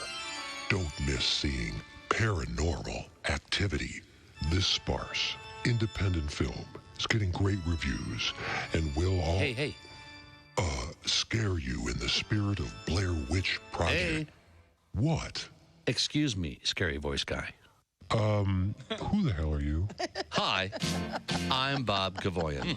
Paranormal Activity? Really? A single camera shot from a bedroom? You all need to hop off the Paranormal Activity bandwagon and get your ass in line now to see my new movie, Para-Knocker Activity. Want me to keep jumping, Mr. Kavoyan? Yes. But I'm getting all sweaty. Oh, that's okay. That's why we're doing the soapy shower scene in Act 2. Oh, okay. I can't wait. There. So what do you think? It's okay, I guess. It's not real scary. Jeez, what a homo. Does she at least get murdered? No, none of that. Para-Knocker Activity is an uplifting movie. It even has a happy ending. Watch. She's going to need another shower. Good idea. Everybody back in the bathroom. Soap those puppies up and roll film. Hello, this is comedian John Evans, and you're listening to Bob and Tom 24/7. Like, you can't get a regular cheeseburger in L.A. Like, if you get a cheeseburger at a restaurant in L.A., it's always a burger that was happily raised by the owner's barber, Jeff, spelled Geof. Of course, yeah. I just want a cheeseburger. I want a burger made from a cow that was born and raised to be a burger. All right? I don't want a burger with dreams or hope. I want a burger that knew the deal. And I want a cheese that is 40% plastic. All right? I want a cheese that when I poop it out, I poop out a keychain. Right now, Killer Bees joins us in the studio. Bees, how you doing? Real good, man. I get up a shopping list over here. My wife's eating in bed now. She's at that part of the pregnancy where they crave all this food. Some people have mirrors over the bed. We got a sneeze guard. Sleeping on those Posturepedic Sealamil, man. You ain't lived after you're making love and your wife says, "Go slow, I'm spilling my chili." You know you're too high when you're eating cereal naked and your girlfriend tells you to put some clothes on. You realize it's not your girlfriend. It's just a woman on a bus. That's how you know you're too high. Morning laughter just might be the best medicine. If you want to turn your daddy parts orange, eat some Cheetos and watch some porn. Bob and Tom 24/7. Yes. Very well done. Thank you. You're welcome. Welcome back. It's the Bob and Tom Show. Christy Lee at the news desk. Hello. There's Pat Godwin. Hey, chick. Don't care for the glasses. Oh, Yeah, these aren't those my are- glasses. Yeah, they're Clearly. I left mine at home. They look Harry like Potter. They look like a baby doll's glasses. Baby doll? You look like Mr. Weatherby from the Archies. They're too small for your head. I forgot mine at home. You have 8 pairs. They're in there. wrong. They're all the wrong ones. Yeah. He's a mess. He's worse off than Tom Look, is. see? You have all those other pairs. These are for reading up close. Hey, Josh Arnold, how are you? Hey, if it seems like I'm overly amped today or excited, I apologize. But I do have a reason why. I'll Why? tell you that in a second. There's Ace Cosby. Hey, there's Willie Griswold. Pat looks like if Harry Potter turned himself into Professor Snape and he got older and he got his face got wider, but he still had to wear Harry's glasses. Face got wider. No, not you Of specifically. all people, my Godson. No, you just come to me in the day of my daughter's wedding. It's not a personal thing. It's okay. I'm sorry. You're Well, right. let's face it, you've never wanted to be my friend. You know the way I make a living. You don't want to be my friend. I'm Chicken. Here's Tom. Thank you very much. Let's talk about The Godfather just one day. I love the Godfather. What, the movie? 1, 2, and 3. We'll go through it. The whole series. Boom. Can I say something annoying? I've never seen any of the Godfather movies. Not annoying. I said that once and I had to spend a weekend and write a report the next day, so be careful. Skip 3. That's all I'm going to tell you. Who made you write the report? Kidding. They made me watch it, though, one weekend. And what did you enjoy? I enjoyed it. for Your sure. daughters don't like it, though, right? What? Your daughters didn't like it. Remember you were telling us? Yeah, well. Thought it was slow. Brilliant. Now, we Intense. we have left the sports page, and Yes, we have thank returned God. to Said the America. news No, desk. Josh wants the floor. Tom, do you know what's not boring or slow at all? And I think that's why I've been amped up all morning. What? I went to see Fast X yesterday. Oh, dude. And so now I just want to live the life of just grabbing life by the nuts and driving like crazy. This morning I drove a little crazier. I lived a little wilder. Can I ask you something? Did you learn anything about family? I learned everything about family, Willie. And that's all that matters. Is it Fast X or Fast 10? It's whatever you want it to be, baby. So long as you're fast. I can't wait to see it. Did they have a cookout? Oh, man. Yeah, they did. And, Of course they have a cookout. Tom, you know who shows up, and maybe you'll want to go with me to see it a second I time. have never seen any of them and never will. The first one sucks. But the Rita rest of them- Moreno. Oh. I like to be in a man. Oh, is she someone's abuelo or whatever the hell it is? She might be the grandmother of Vin Diesel. Ah. And that's exactly what they call her, too, yeah. Is Jason Statham in it? Yes. I'm there. All the muscles. All the muscles in the world are in it. Is this And the most fast sequel- cars? Is this the most sequels for any movie? 10 Gotta be. Not quite. Yeah. But enriching more morons than any movie in history. Yeah, like the kid that lives in the neighborhood next door to me that has the car that sounds like you're being. Have you these cars that are so loud they shake your house? There's a I don't think Fast X is for you. My house is shaking. I don't care if it's in a movie, but not Yeah. when my dogs are laying there peaceful and quiet, and all of a sudden the house starts shaking, and it's. Throw some stop sticks in front of the guy.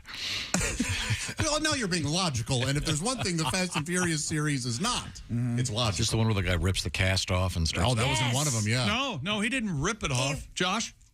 He flexed it off. Flexed it off, baby. Daddy's got to go to work, is what he said.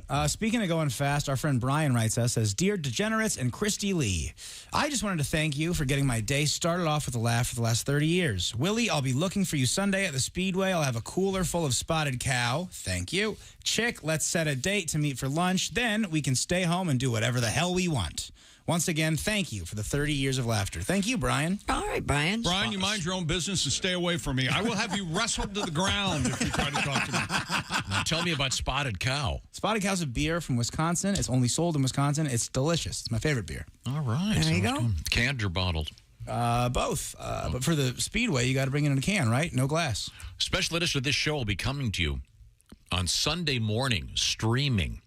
We'll give you some details on how to check that out because we don't ordinarily do anything on Sunday mornings on the air, but we will be this Sunday. I usually am in church. Liar. And lying about going to church. That's a special No, you know lie. what? I do make it 3 out of 4 weekends, probably. Sadly, not enough. I know. St. Peter will be barbecuing your ass. Where were we? I know. The news desk. Wildlife officials in Florida say a man lost his arm after being attacked by a gator behind a Port Charlotte bar. According to the Florida Fish and Wildlife Commission, the 23-year-old was attacked behind Bandito's Bar, which is located next to a pond. Hello, how are you? Now it's known as One-Arm Bandito's Bar. Do you think you have what it takes to drink here? Bandito's Bar. Todd Dunn, a spokesman for Charlotte County, said the man was taken by helicopter to Gulf Coast Hospital in Fort Myers, where his arm was amputated. Wasn't his arm amputated in the pond? Pretty much. It was just hanging there. If you see, do you want me to show you a picture of it? Oh. Yeah. An alligator.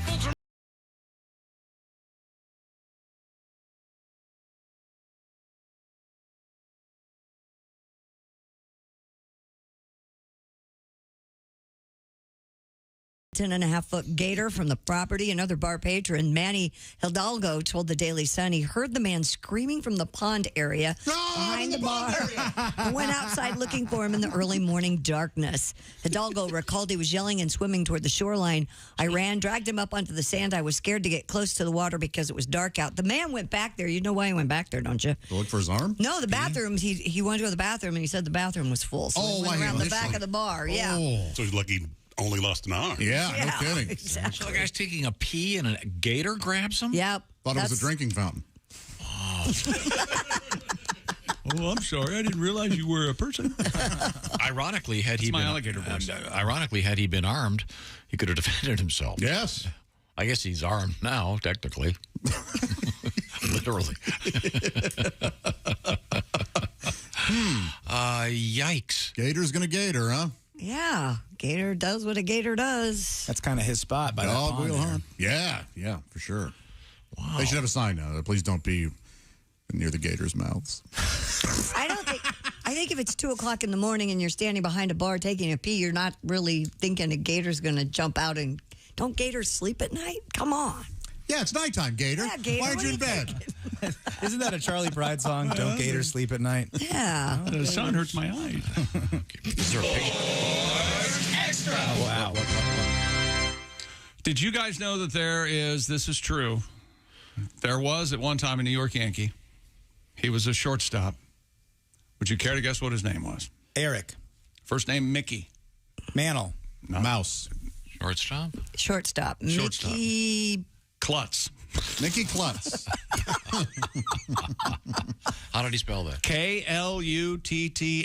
Huh. Hey, Klutz, you're up. Klutz. This is from my boy, Super 70 Sports on Twitter. That's his account. It's a good follow. He has a rookie card from 1978. Paul Molitor, UL Washington, Alan Trammell, shortstops. Wow. Even the most casual baseball fan has heard of. And then the fourth shortstop on it is Mickey Klutz. Klutts. That's the third error for Klutz there. No surprise here. No surprise there. Klutz boots it again. No real surprise. Nope. None at all. Okay. So I guess Bandito's Bar will have a sign about the gators? I guess. There's a horrible video. There's a horrible picture of the guy writhing in pain and the guy putting a tourniquet on his arm to try to save it with a cigarette dangling out of his mouth. Hell yeah, dude. Damn it, just hold still, Jesus. Stop your crying. He's got a guy with his arm bitten off and he's lighting up a smoke. Look, and it's freshly lit. I mean, it's... He went out for a smoke and he had to help somebody. Yeah, okay. Hey, I'll take care of you, pal. You're fine. Yeah, he said the bathroom line was too long, so he went out back to take a pee and lost an arm. Yikes. Hey, man, he's a good Samaritan, right? Who cares if he looks a little weird and has a cigarette in his mouth? He helped the guy. He did help him, you're right. But nope, sadly, he's a it wasn't smoker, enough. and therefore, that's what he gets. Less person. Okay. Thank you very much, Chrissy. What's coming up? I can't put that on my Instagram. A climber falls off a ridge and lives to tell about it, some 1,000 feet. You guys see that? And do animals like you at the zoo? We'll find out. Who asked him? That's a great question. That Okay. was what I was going to ask. I know we also have a story about sheep in New Zealand. Yeah? And how they relate to humans. What are those furry guys up to? We'll find out. And we have, I like to say lassoed. Lasso in the news, a Michigan lassoer. Grabbed a steer on the freeway. We'll find out what that's all about right now. Go home. There you go. Go home. Do what? And be secure and have peace of mind. And maybe you're headed for vacation. Well, bathe in the comfort that is SimpliSafe. SimpliSafe Home Security, the do-it-yourself, design-it-yourself home security system. Enjoy greater peace of mind knowing your home is monitored around the clock by trained agents ready to defend your home against break-ins, fires, and other threats. Top-rated SimpliSafe apps stay connected from anywhere, anytime. You can arm or disarm your system remotely. Check your cameras to make sure everything's okay right there on your smartphone. And SimpliSafe ships right to your door and is easy to set up yourself in about 30 minutes. I've done it 2 or 3 times. And they do have certified technicians available at SimpliSafe that will install it for you. With financing through Affirm, you secure your home today and just pay installments over time that fit your budget. Customize the perfect system for your home in just a few minutes at SimpliSafeTom.com. Go today. Claim a free indoor security camera plus 20% off your order with interactive monitoring. That's SimpliSafeTom.com. Remember, there's no safe like SimpliSafe. It's the best. Read the reviews. Check it out, SimpliSafeTom.com. Also, coming up, we have news for Christy Lee. Yeah. Your love of alpacas. Mm-hmm. And the forthcoming horror film, The Zombie Alpacalypse, in which the dead alpacas eat your flesh.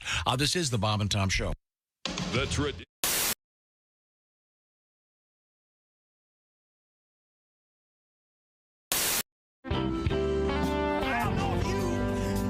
Like to eat, but I like to eat. I love food, sure. It don't matter what you put in front of me, I'm gonna eat it. It may smell bad, but I'm gonna eat it. Uh-huh. This is what that song is about. Okay. 1, 2, 1. I'd say your diet should be called incomplete. On the account of the amount of meat you eat, I'd say your eyes are bigger than your belly. I'll have you get down, Ricky Simmons on the telly. I've got to know where your appetite is at. Tell me, baby, you gonna eat all of that?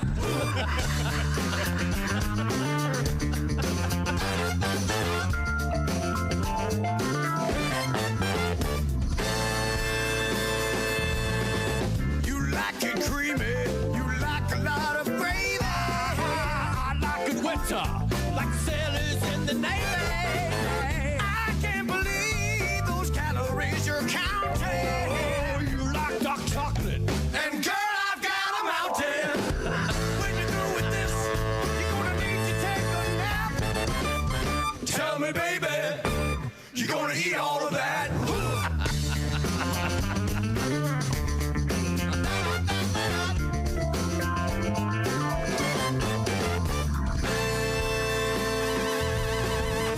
Munch a bunch, munch a bunch, munch a bunch, munch a bunch, munch a bunch. You gonna eat it all? Munch a bunch. Who's that over there? I said, hey yo, hey yo. You could use a little mayo. Hey yo, hey yo. I got your meat and 2 potatoes. Hey yo, hey yo. I'm white and creamy like Scott Baio. Hey yo, hey yo.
That is the band. They are called Here Come the Mummies. Maybe.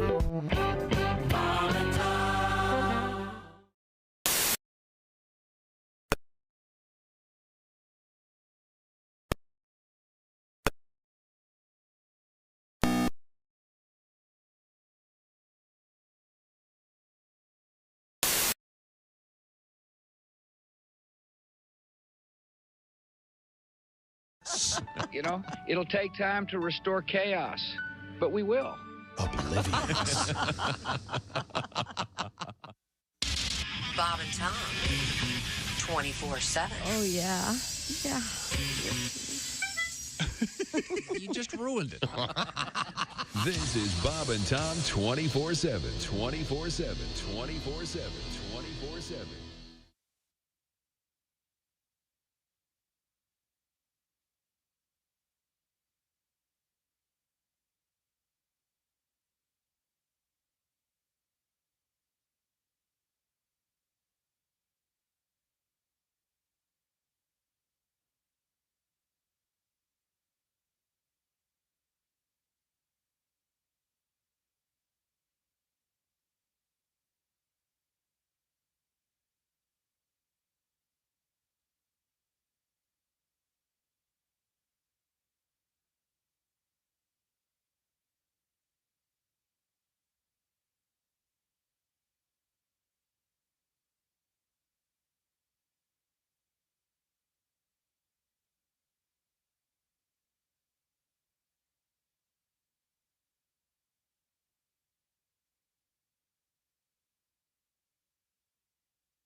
Welcome back to the Bob and Tom Show. Christy Lee at the news desk. Hello. There's Pat Godwin in the performance room. Hi, Chick. There's Josh Arnold. Hey, Chickster. There's Ace Cosby.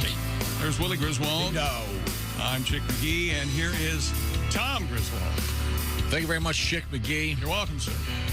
Looking forward to a great week. Right now, I'm looking forward to hearing some more news. Nah. What do you mean, nah? That's not much of Nobody ever told you no before? Oh, yeah. I hear that a lot. Actually, we have a special treat. No, I do have You know we have a special treat? We do? Yeah, we do have a special treat. If you look at the big screen. Oh, my goodness. You'll see Jeff Oskey. That's right. With a special edition of News We Failed to Mention. Jeff, how are you, sir? I'm doing fantastic. How are you guys doing today? Great. Real well. I'm here at the Failed to Mention news desk. Let's get this started. Nobody asked for it. No one wants it. And not a single listener is tuning in just for this. But here it is anyway. The midweek edition of Failed to Mention News. Now here's your host, Jeff Oskey. 230 people were arrested at a large gathering of Jeep enthusiasts in Texas this past weekend due to drunkenness and debauchery. Oh. Well, you failed to mention, whenever I see that many Jeeps in one place, I just assume there's a Melissa Etheridge concert taking place. Wow. I didn't know that was social commentary. The U.S. Navy are currently training sea lions to play video games. Well, you failed to mention who gave that project the seal of approval. Hey! Part-time chess coach and full-time custodian David Bishop led his elementary and middle school teams to a state championship titles this year. Well, you failed to mention motivating the kids is easy. If they lose, he makes them clean the urinals. Oh, man. Yeah. NASA has awarded the contract to returning people to the moon to Jeff Bezos' company Blue Origin. What you failed to mention, suck it, SpaceX. Bet you wish you would have spent a little less time worrying about those Twitter check marks and a little more time making sure your rockets didn't explode there, Elon. A man built a motorcycle that runs only on beer and it goes 150 miles an hour. Well, you failed to mention 150 miles an hour, I'd schlitz myself. I like that chick. I like that very... I'll take it. Oh, this weekend I'm at Helium in Indy with the funny comedian Sarah Huntington. Come on down. What you failed to Sarah Huntington. Okay, Huntington. Hit that H. Great comment. I thought I hit it pretty hard there, Tommy. What you failed to mention, tickets are going fast, so get your tickets today. A woman asked her wedding photographer to refund the $2,000 she was paid for wedding photos after the woman's marriage ended up failing years later. What you failed to mention, I think we all know whose fault the marriages didn't work. That's not on the husband on this one. Absolutely not. Yeah. She'll return that money as soon as you return all the gifts and the bridesmaids' dresses money and the groomsman's tux money and right. A herd of... I don't think this is going to go well, but let's try it. A herd of cow gave away a suspect's location to police who apprehended the scoundrel. What you failed to mention, why now, brown cow? Asks the suspect. The scoundrel? The scoundrel. A ne'er-do-well, if you will. Yes.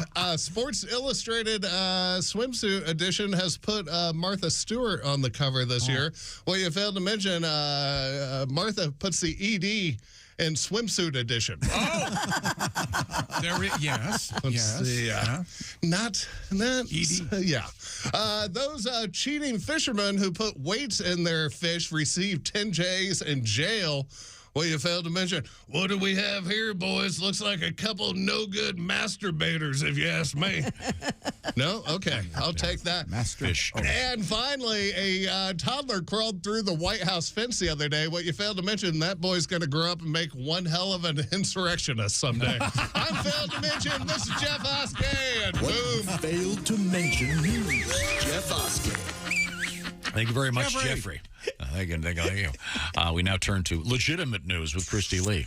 The National Park Service says a climber who fell 1,000 feet off a ridge at Denali National Park is recovering after suffering only minor injuries. Mr. Tatsuto Hatanaka of Japan was taken by medical helicopter to a hospital after he fell from a ridge on the west buttress at an elevation of 16,200 feet. Hatanaka was climbing with a partner when at around 11 p.m., Hatanaka's partner watched him fall from a ridge but could not see where he landed. Where are you going? About 2 p.m. the following day, rangers were notified about the fall, and a National Park Service helicopter was dispatched to the area where it located him alive. Concerned, huh? What's that timeline again? 11 p.m. 11 o'clock at night, the guy falls off the cliff. At 2 and his p.m. buddy tells him at 2 p.m. I mean, maybe he was in a remote location and he had to find the park ranger. Are you okay? Huh? All right, well, if you can hear me, I'm going to get some shut-eye. Long day. What the hell were they climbing at 11 o'clock at night for? Pretty tired. It's been a long day here on Denali. Wonder how, Denali is the name of the mountain, right? Denali. Denali. What is it? Denali. We're gonna make So the guy falls more than 1,000 feet? Yes. And he lands. That would be delanding. Why do they call... Wait a second. Why do they call it deland? There's no land. It's Denali. No, I know, but he fell off the cliff. Wile E. Coyote did. This is interesting. It seems an awful long time to wait. Yeah, it does seem very weird. Don't they carry some kind of a device they can... that sends out a beacon, like a noise or a light or something? It's hard to believe what I'm thinking. There's so many make-believe gadgets that you think are real. It's hard to feel you know what you're talking about. Isn't there something where you can pull it like a ripcord? It'll call the helicopter, and who pays for that? Call the helicopter. It might send out a... Oh, the helicopter cord, sure. You should get a rescue why party you over have there. one. Yeah, why not? You have to have a helicopter cord if you're going to do that. Yeah, she wasn't thinking. Nope. Okay. A father and son. I'm just... Aren't there trampoline shoes that one could wear? Sprung right over Denali. I believe You think he was Inspector pushed? Gadget. I don't know. It just seems a little odd. This is going to be a good story. All I heard was father and son, and I think you two should pay attention. Okay, what you got? A father and son from Massachusetts have both been sent to prison for running an elaborate lottery fraud scheme. Oh, yeah. 63-year-old Ali Jafar and his son, 29-year-old Yosef, purchased winning lottery tickets at a discount from people who wanted to avoid ID. Jafar has a flying carpet, though, doesn't he? Yeah. Jafar is the bad guy in Aladdin, yeah. Uh-huh. They wanted to avoid identification by the State Lottery Commission, which withholds taxes and outstanding child support payments from payouts. Oh. So they cashed in 14,000 winning lottery tickets over a roughly 10-year period, So they laundering more than $20 million in proceeds. So they would find out who won and then go buy the ticket from them. Mm-hmm. I see. And then they would cash it in. Mm-hmm. And then pay them the money. Didn't the lottery find it unusual that whatever it is, Yosef and Jafar were every week cashing? You know, the thing I like to keep in mind is that no matter where they're from, I like to treat them with respect. No, I mean, Yosef and whatever. It's Ali and Yosef Jafar. The Jafars then lied on their tax returns. This is where they get in trouble. To cheat the IRS out of about $6 million. Because it can't be illegal to buy a lottery ticket from somebody Right. and then go turn So it in. these people have already won the lottery. Yeah. And then how do they track them? How do they find them? I don't know the answer to that. Maybe they put an ad in the See, if paper. you win the lottery, call me. Okay. Ali Jafar was sentenced to 5 years in prison. Yosef received a sentence of more than 4. They were also ordered to pay $6 million in restitution and forfeit the profits from their scheme. Good luck getting that. Massachusetts may also be one of those states that automatically IDs people. makes it public who the winners are. Some do, some don't. So this is a father-son thing. Yeah. Nice activity. Taught him how to rip off the system and hope he gave him some lessons on how to avoid non-consensual prison sex. You taught me how to forge documents so I can get my ID to say the address I don't live at. Well, that's a different story. It's complicated. Really? You like forging documents. Highly illegal. It's like his favorite thing in the world. You thought it was, he electrostatic on X-Acto knife. He's really good at it. Vomiting in his... Pat, we haven't heard from you much this morning. What do you got I am over just there? Do you enjoying the have a- show. I'm in the. We need to. Can we turn the monitor off? I can't look at those glasses he's wearing anymore. There's nothing I can do about it.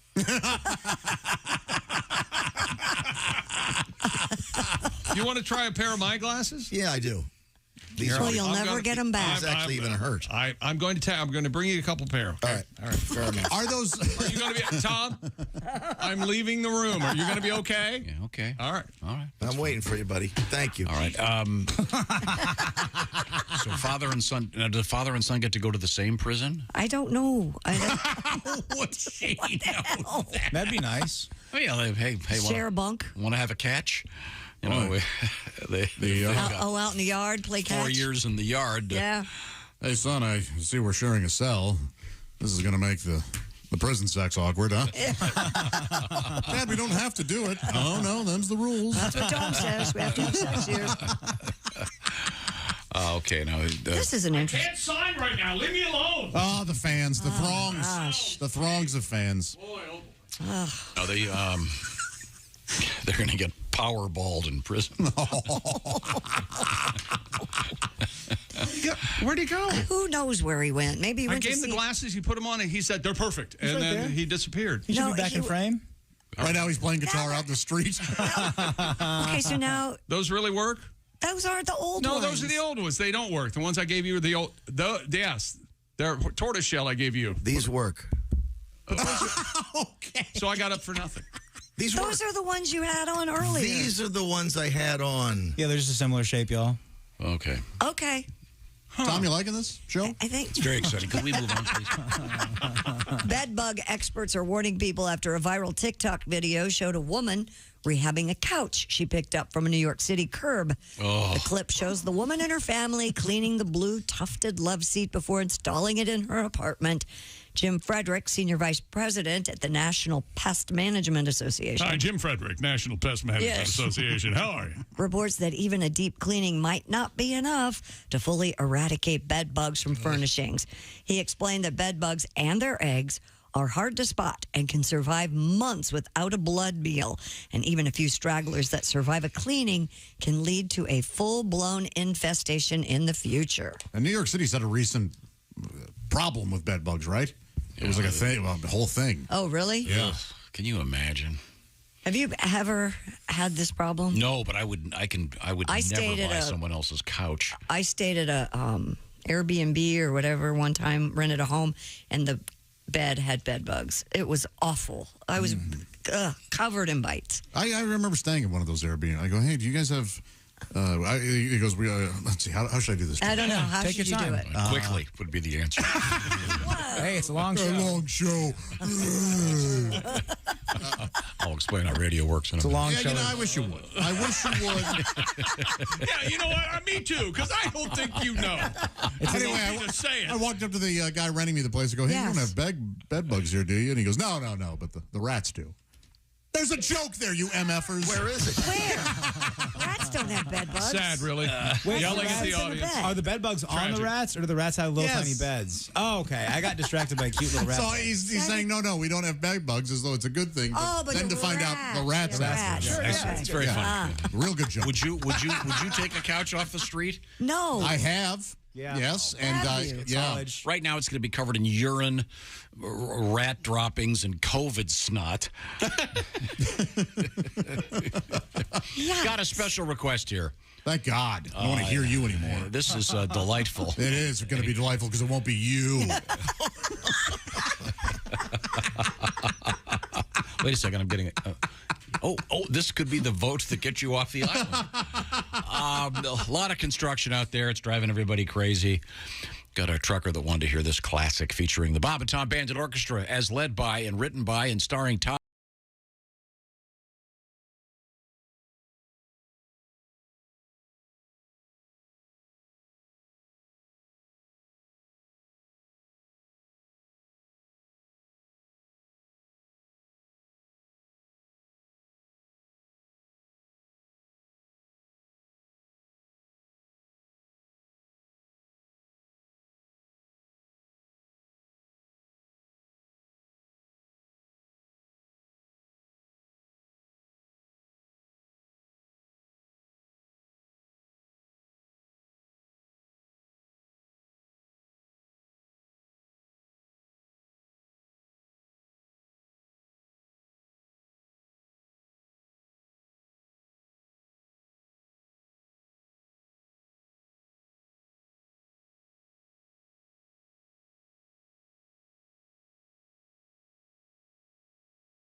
Zombie seagulls. We have, do the animals like being in the zoo? Do you mean zombie, seagulls or zombie seagulls? Zombie seagulls. Okay. We have foie gras. Am I getting that right, Kristen? Foie gras. Fullest grass. And we have lasso. Lasso in Detroit coming up in the news. Thank you very much. And sheep versus humans come to New Zealand. Thank you very much. Right now, I want to remind you that we're talking about some great food. This is the food season. Time to get the grill out, have some fun out there.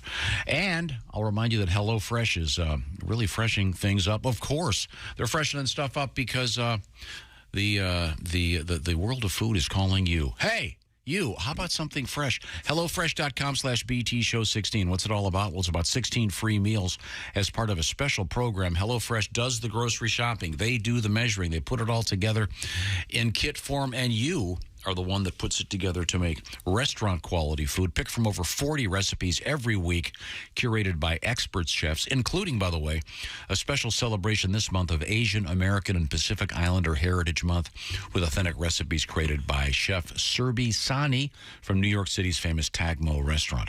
What's it all about? It's about making you a better cook, having some fun. Willie, what have you been working on over there? Check out the lemon tortelloni Palermo with roasted bell pepper and Parmesan. HelloFresh sends you 8 ingredients. Put those together in 6 easy steps. In just over a half hour, you're enjoying this delicious pasta dish that you made at home with help from HelloFresh. Now, you've got that to-do list where you can check off a couple things like saving money and eating well. Change your to-do list to a ta-da list. Oh, that's beautiful. You should be on Madison Avenue. Beautiful. That's the best. Go ahead and use that. I can use that. Thank you, right? Yes, sir. Change your to-do list to a ta-da list. Ladies and gentlemen, you've made some great food. It's fun to put together. Great way to teach the kids how to cook. They've done the shopping. They've done the measuring.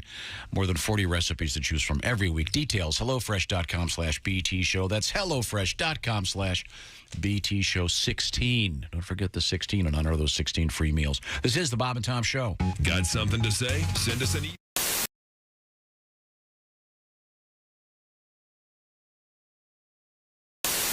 Hey guys, Santino Ferrucci here, driving at the number 14 AJ Foyt Racing Homes for Troops Chevrolet. We're here at the Indianapolis 500. We just want to give a shout out to Homes for Troops. They build custom housing for veterans that have fought, that have disabilities, and they pay for the whole house. They really take care of our troops when they come back from fighting overseas.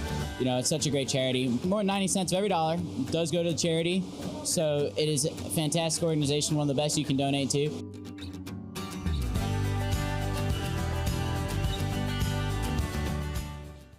Tony Stewart joins us. The head of the team is AJ Foyt. You used to work for AJ? Actually, I had a kind of a tryout. A tryout with AJ. Let's put it that way. Okay. It was an experience. Yeah, I'm sure it was. Do you want to talk about it? No. I don't know. I'm kind of in a vindictive mood this morning. I don't mind getting back at the old man.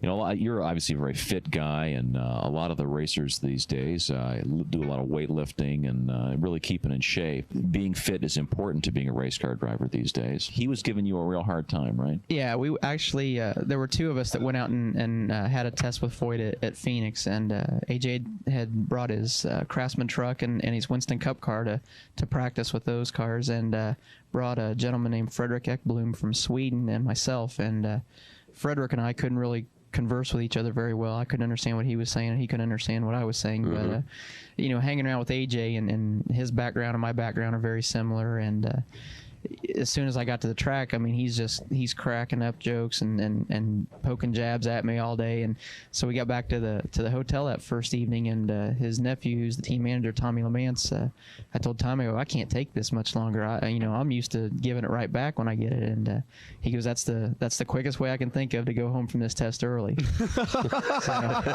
So he's saying, you got to just take it from AJ. You can't give it back. Yeah, that's exactly what he was trying to say. So I'm thinking, well, surely I can do this another 4 days. It's not going to be that bad. So I wake up in the morning and talking about fit drivers, which AJ hasn't seen his shoes for a couple of years now. Okay. The biggest thing on his agenda for the day is making sure he's the first one down to the breakfast buffet at the hotel. So I show up in the morning. Boy, are you a dead man? Oh, I know. I know. I'm going to take the long way back to the garage this morning. Oh, man.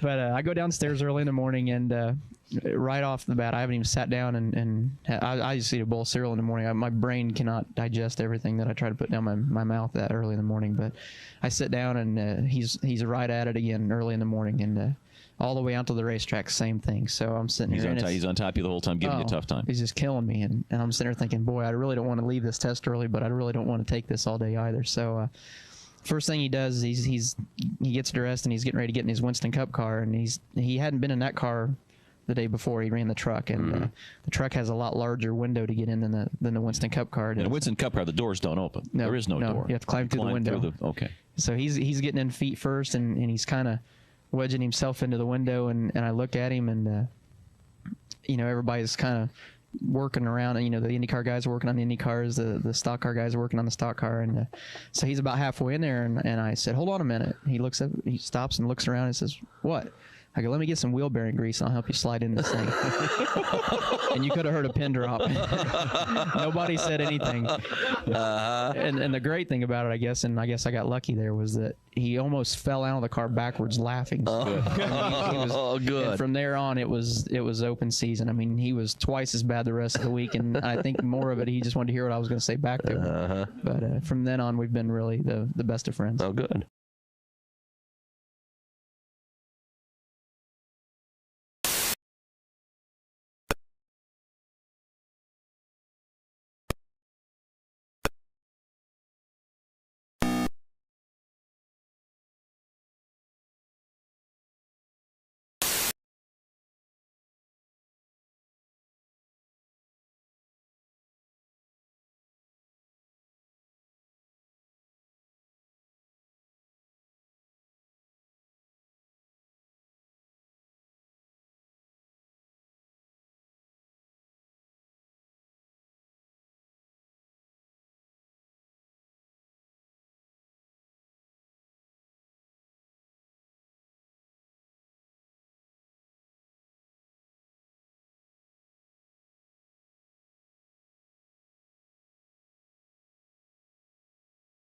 The game used an odd egg-shaped ball made from a pig's bladder. Several Ivy League colleges had teams that competed, and eventually professional clubs were formed. In one of the most violent and famous games in history, the Redskins soundly defeated the Cowboys on the field at Little Bighorn Stadium in Montana. The quarterback, George Costa, was not available for comment after the game. This has been Bob and Tom Super Bowl Trivia. Hi, everybody. This is Mark Sweeney, and you're listening to Bob and Tom 24/7. Can I tell you something? Hey. My mother used to chew her toenails No way. in front of me. Oh, God. Oh, boy. Clothed or not? I wouldn't. Clothed. Oh, thank God. that is a visual. Poor Bob has lost it over there. Or a little best of right here. Right here. That would be, Totally naked. How did you even think of that? You would get, See anything you like, boy? I remember that. Free psychiatry for life. Free Prozac, whatever you want. government program for that. We are going to fix you. How about it, boy? See anything you like? You can imagine the twisting that would be There's a involved. lot of people who can't even do that. Okay. She was very limber. Show's over. Oh, yeah. And the sign said anybody caught trespassing will be shot on sight. So I jumped over the fence and yelled at the house, "Hey, what gives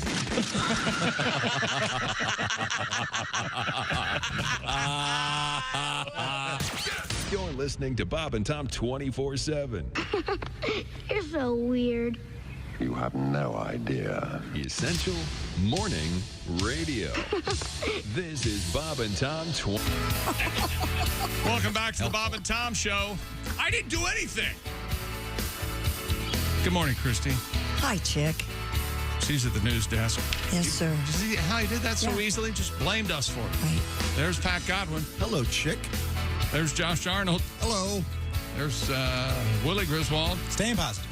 Ace Cosby. Hey, buddy.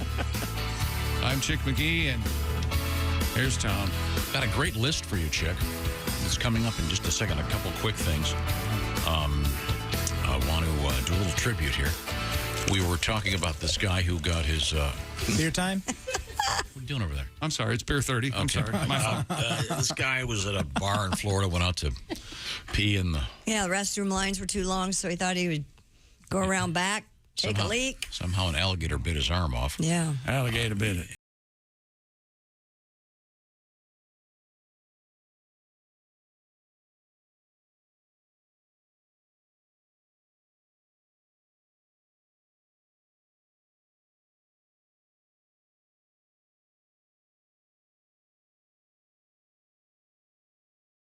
Reed, if you're not familiar with his fine guitar playing and his great singing, because this is one of my favorite obscure Tim Wilson pieces. It's short, but it does involve Mr. Jerry Reed. I married a woman that talked like Jerry Reed. God just didn't bless her with the vocal cords she needs. She looks like Cindy Crawford, but that ain't the way she sounds. When we make love, I keep hearing eastbound and down. I work 60 hours a week and I bring home my check, and she says, son, you got to take me out somewhere and throw some groceries down my neck. So I took her to a fancy restaurant. She looked down her nose and said, now why don't we stop at a Choke and Puke for some grilled cheese sandwiches? I married a woman that talked like Jerry Reed.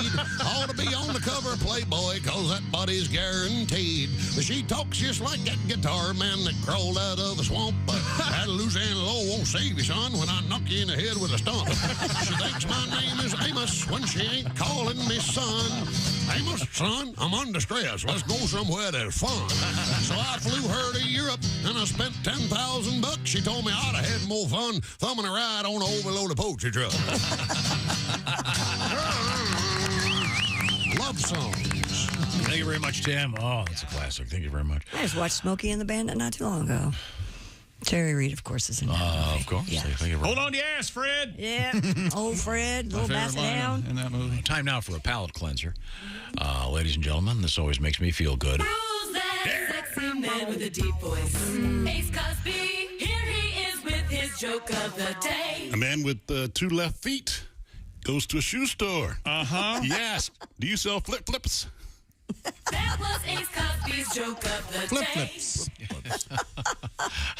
That was the joke of the day. That brought to was you by a good one. Sure was. Omaha Steaks. Go to omahasteaks.com. Use code BTS at checkout. Get $30 off an unforgettable gift that is guaranteed to make your dad's day. Omaha Steaks, because if there's one thing we know, it's the dads want steak. Absolutely. Dads don't want a tie. They want a steak. Got a great letter here. Chick, I want to run this by you. Comes to us from... Talk to me, Daddy. Comes to us from Steve.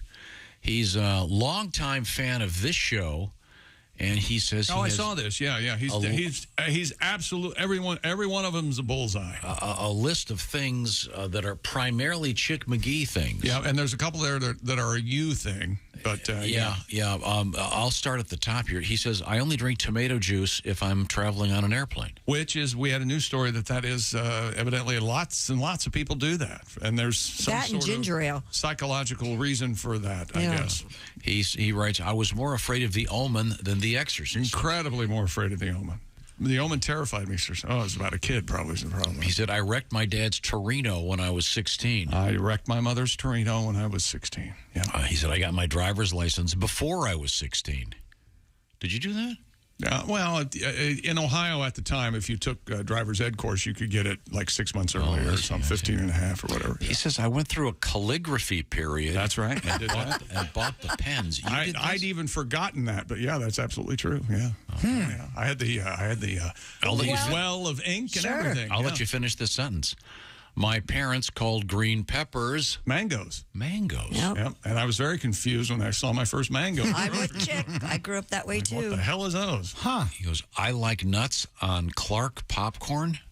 I'm not sure about that one. Nuts on Clark in Nuts Chicago? on Clark is, You're a Garrett's man. I like Garrett's, but I've had Nuts on Clark in airport. That's pretty good. It's not bad. It's right there on Clark, just northwest of Wrigley. Yeah, they're in O'Hare. There. What you do, Tom, is you take United terminal. And, sorry, go ahead. I was given ether when I had my tonsils out. I sure was. That's a painful, painful waking up. Oh, man. How old were you? 9 or 10. And you remember that? 8 or 9. Oh, yeah. Absolutely. I'll never forget the smell of ether. Yeah, I've had Chick that. has in common with this gentleman who is writing us today named Steve. Yep. He said, I wore a Dickie. I love the Dickie. I didn't know that. I wore Dickies in high school like I wear sweaters now. Really? I had to have a Dickie or I wouldn't go out of the house. Love the way my face looked in a turtleneck.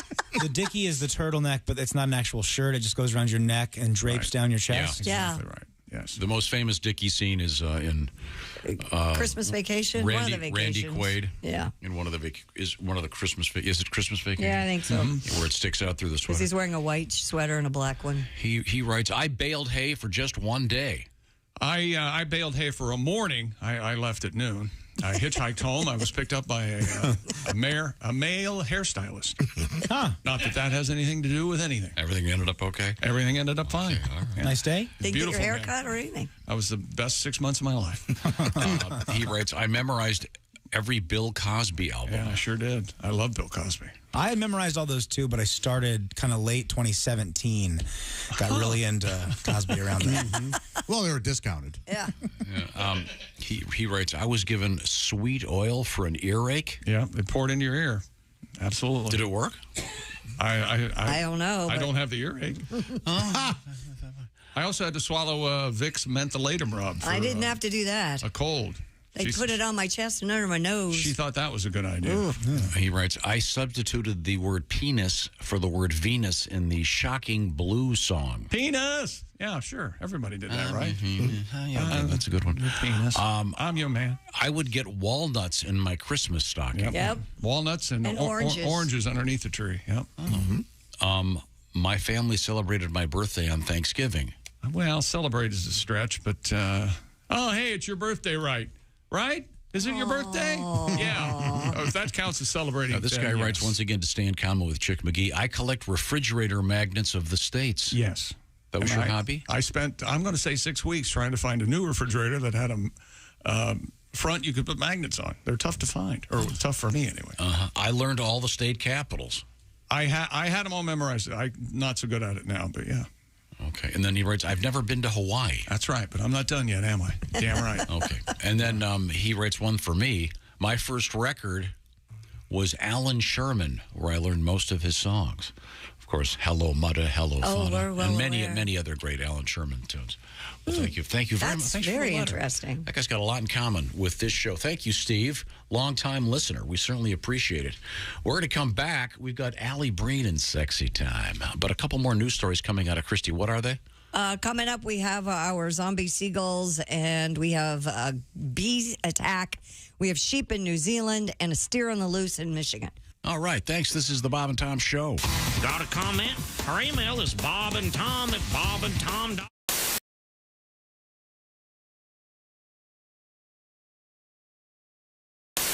Behind me is the infield of the Indianapolis Motor Speedway. I'm here to give you some of the fashion do's and don'ts of the biggest party at the race.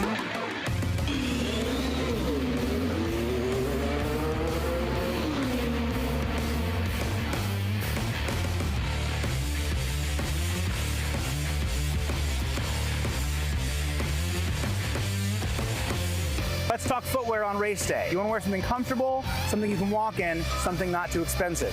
My choice, the Nike Air Monarchs. They're in your garage, next to the lawnmower. Your dad wears them. Don't wear this. This is a Croc.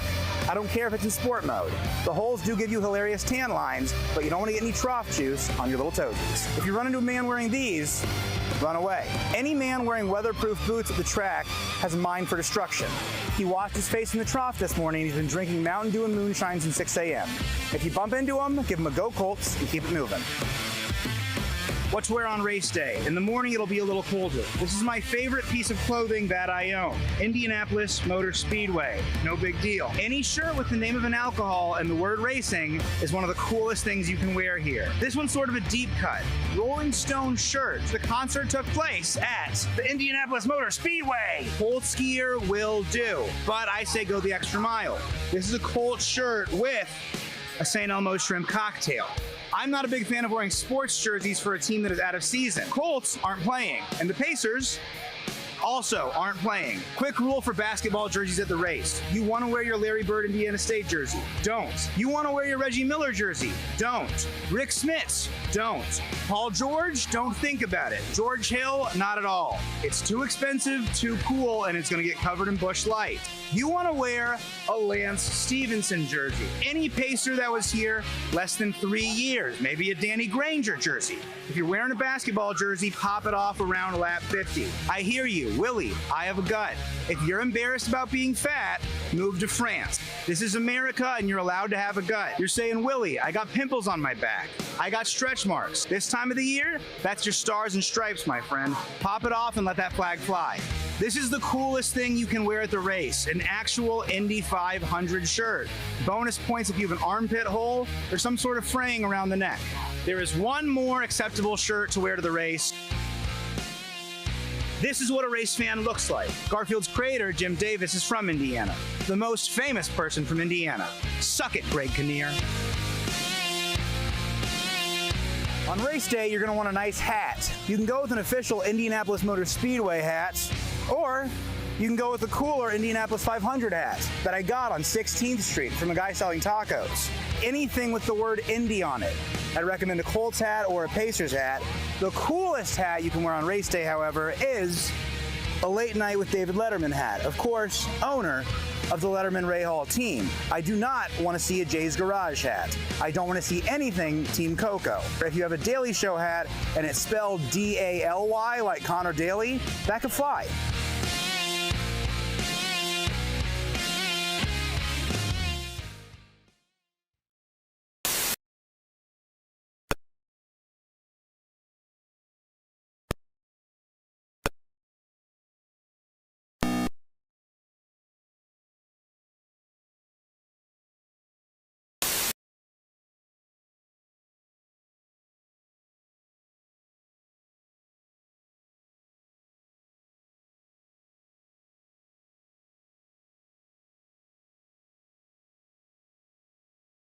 Sushi restaurant that also did magic shows. Okay, and what would that be called? Now sashimi, now you don't. I hated it, but it was good. I didn't see it coming. Bob and Tom in the morning and highlights all day long. The Bob and Tom Show, weekday mornings at 6 a.m. Eastern on Bob and Tom 24/7. Hi, this is Dr. Will Miller, and you're listening to Bob and Tom 24/7, which begs the question, why do you need Bob and Tom 24/7? Introducing Evasive, the cologne. Is it a cologne for men? Oh, yes, but not ordinary men. Evasive. Evasive. It's the cologne for congressmen. What's it smell like? It's a tantalizing aroma that tickles the senses. Okay, but what's it smell like? It's a blend of scents that brings out the man. What's it smell like? Evasive. It's a delicate taste of odors derived from the delicious mixture of fine fragrances. All right, come on. What's it smell like? Is it a musk? Is it an aftershave? Let me answer your question with another question, and that is, what's best for the American people? What does that have to do with how it smells? What is the definition of the word smell, anyway? So you're not going to tell me what it smells like? You keep asking me what it smells like. Well, I'm trying to answer you, but you won't let me. My God, you still haven't answered me. Evasive, the cologne for congressmen. Evasive, the cologne for congressmen, bottled in Washington, D.C. Evasive. When you want answers, we've got questions. You're listening to Bob and Tom 24/7.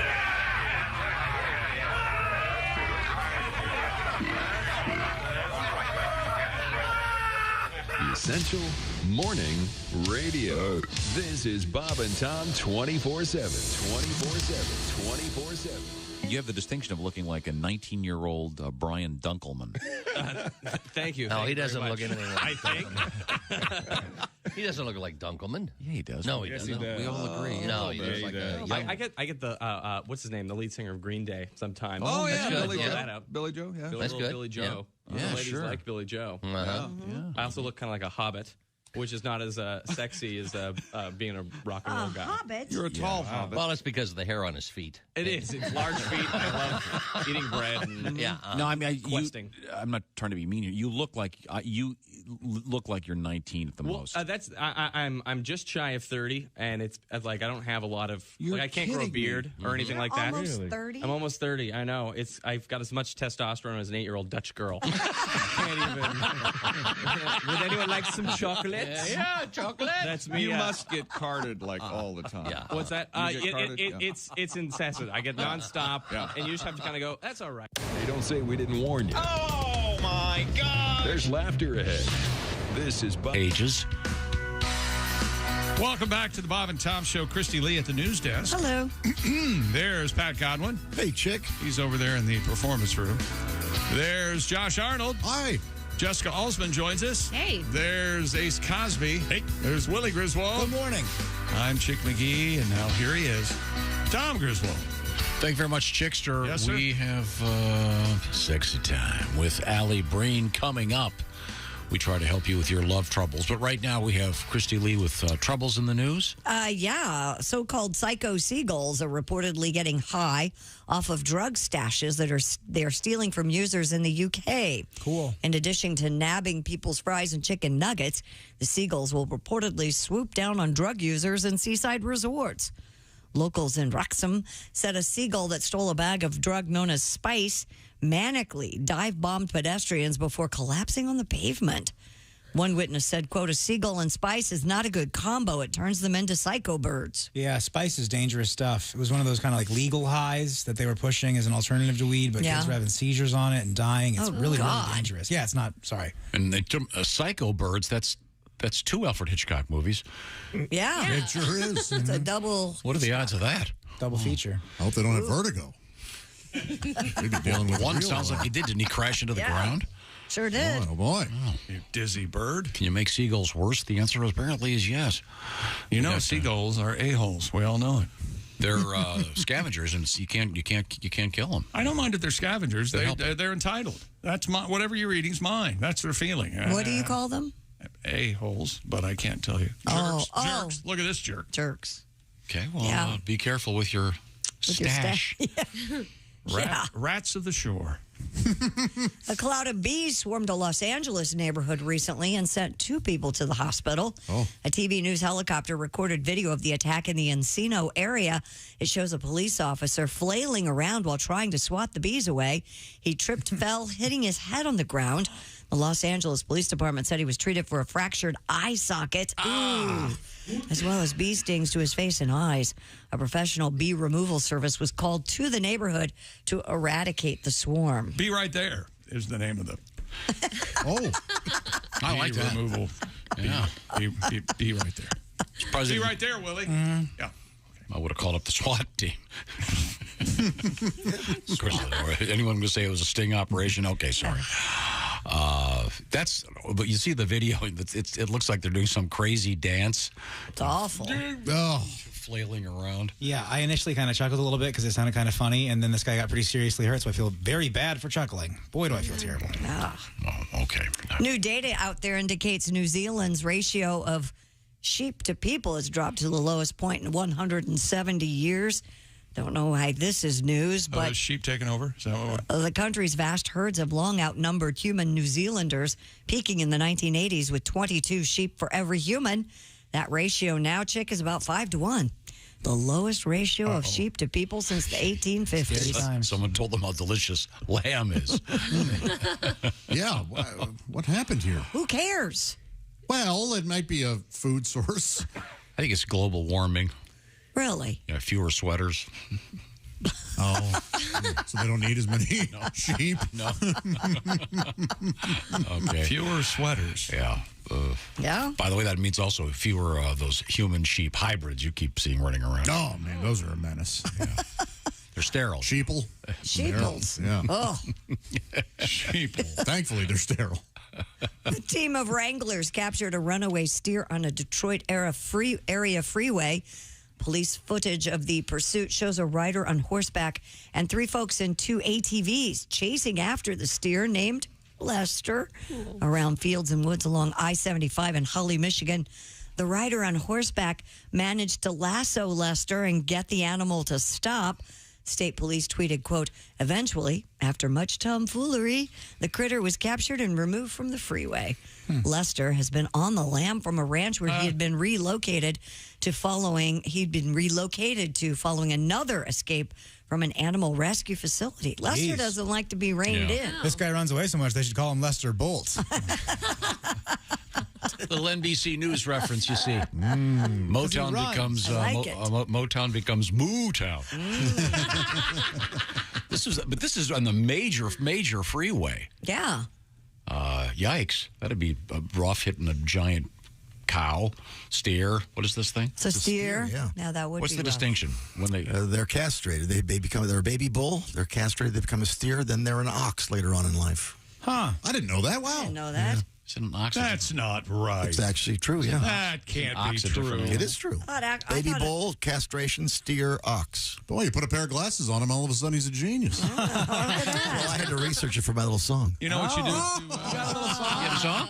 Yeah. I love little songs. Oh, leave him alone. Let the poor steer just roam. He escaped from the farm today.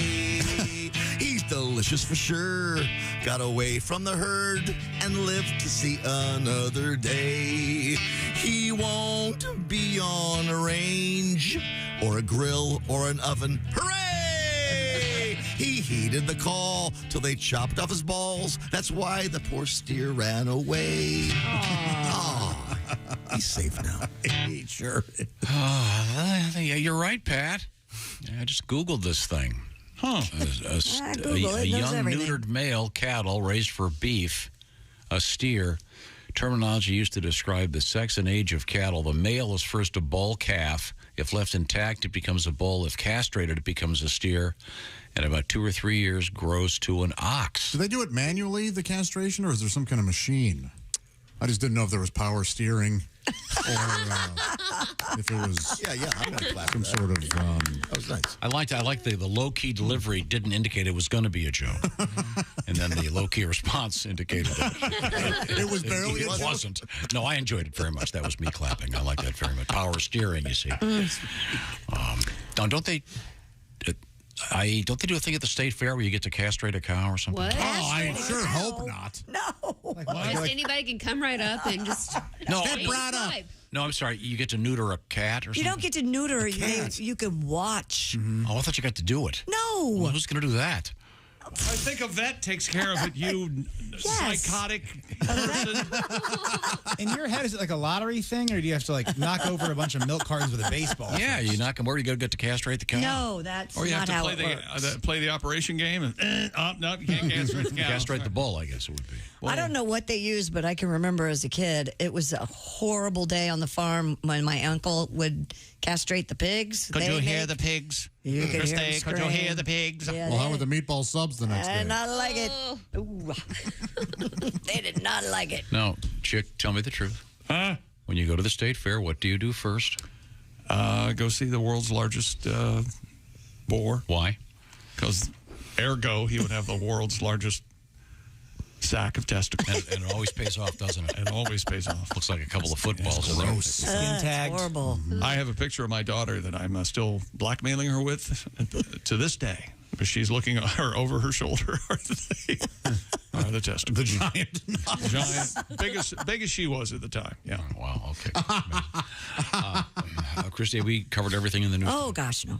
Scientists in the UK have determined which zoo animals like visitors and which prefer to be left alone. All right. Animal behavior experts, Josh, looked at more than 100 previous studies on how visitors influence behavior across more than 250 species that are in zoos.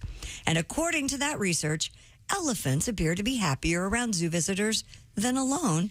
And cockatoos seem to thrive when visitors come to see them. How about that? Other species that displayed a positive response to visitors included penguins, jaguars, cheetahs, black-tailed prairie dogs, as well as grizzly and polar bears. They all like the people? Yeah. Yeah. Polar bears like it because they think you're dinner. Yeah. Some species seem to be indifferent to the presence of us humans. That would be a hedgehog, flightless birds, marsupials. That would be like a koala. Frogs and other amphibians. Frogs.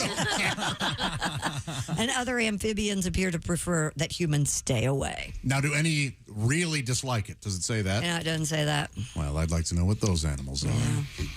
I saw a video of a monkey throwing some poop at a baby. You'd think that would be sign for we hate this. But he also kind of looked like he was having the time of his life. While, like, after he did it, he was jumping and cheering and celebrating. Aww. Wouldn't you if you threw your poop at a baby? Oh, I can't even. I wish, dude. I saw a video of an orangutan who was sitting there and went, did the come hither, the pointing your finger, come here, to a woman who had a baby.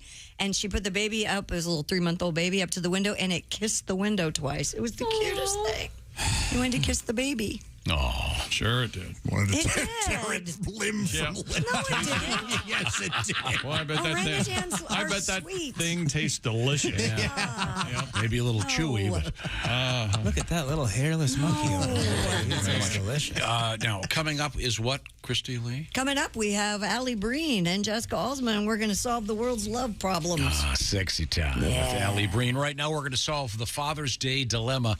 What is the best thing to do for Father's Day? If you're thinking he wants a tie, he doesn't. If you get him a tie, get him a ladder, he can kick out from underneath him as he ties himself to a raft. Wow. Get him steaks, right, Josh? That's exactly right. Father's Day right around the corner. Get Dad what he really wants, like Tom said. It's Omaha Steaks. Perfectly aged, always tender, guaranteed delicious. The Father's Day experts at Omaha Steaks have made it easy to put a smile on the big guy's face this summer with their hand-selected packages. Head over to omahasteaks.com. Use promo code BTS at checkout and get $30 off your qualifying order.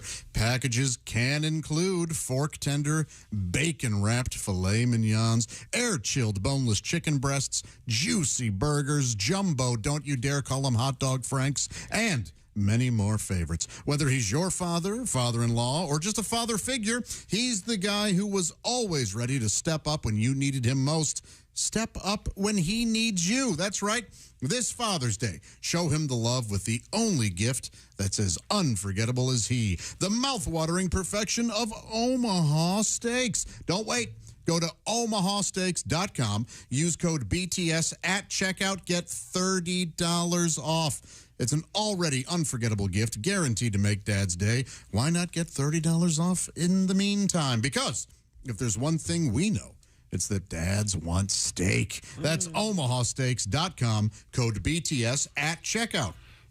Man, steak, Dad. Yes, should be very good. Coming up. Oh, real quick note here. What? Dear Bob and Tom Show, I went to the state fair with the Cub Scouts when I was a kid. There was a large swine lying there with huge testicles. Cool. Another kid in my troop took a rubber band and a paper clip and slingshotted the pig's nuts. And that's what the pig did. He went nuts. Oh, my goodness. That kid's in jail right now. Yeah, he is. You know he is. That kid was troublemaker. Yeah, okay. Those testicles aren't a pig's. So Gosh. calm down. When we come back, it's going to be sexy time with Alli Breen. This is the Bob and Tom Show. Bob and Tom.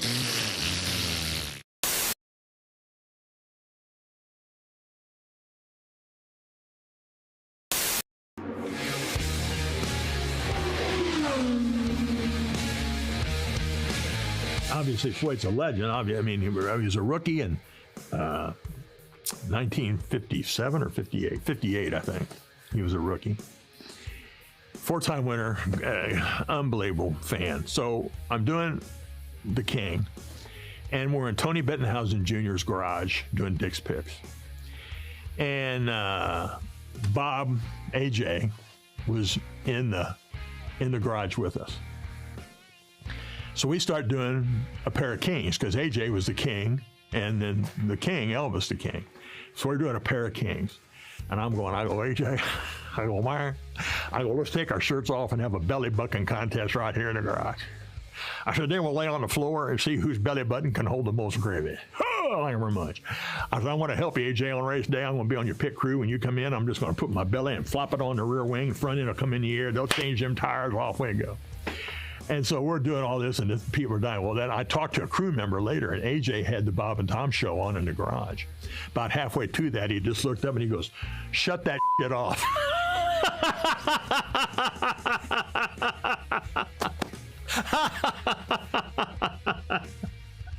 And he was always a little cool to me after that.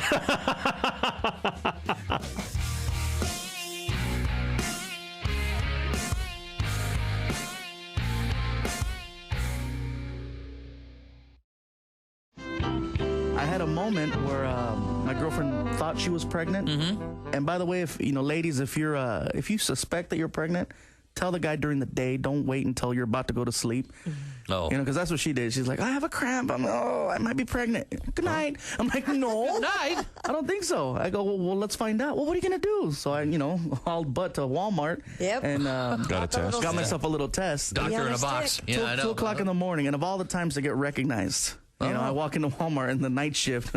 Hey, Fluffy. I'm like, oh, great. What do you need? A miracle. All right, here's some tickets to a Grateful Dead concert. Right.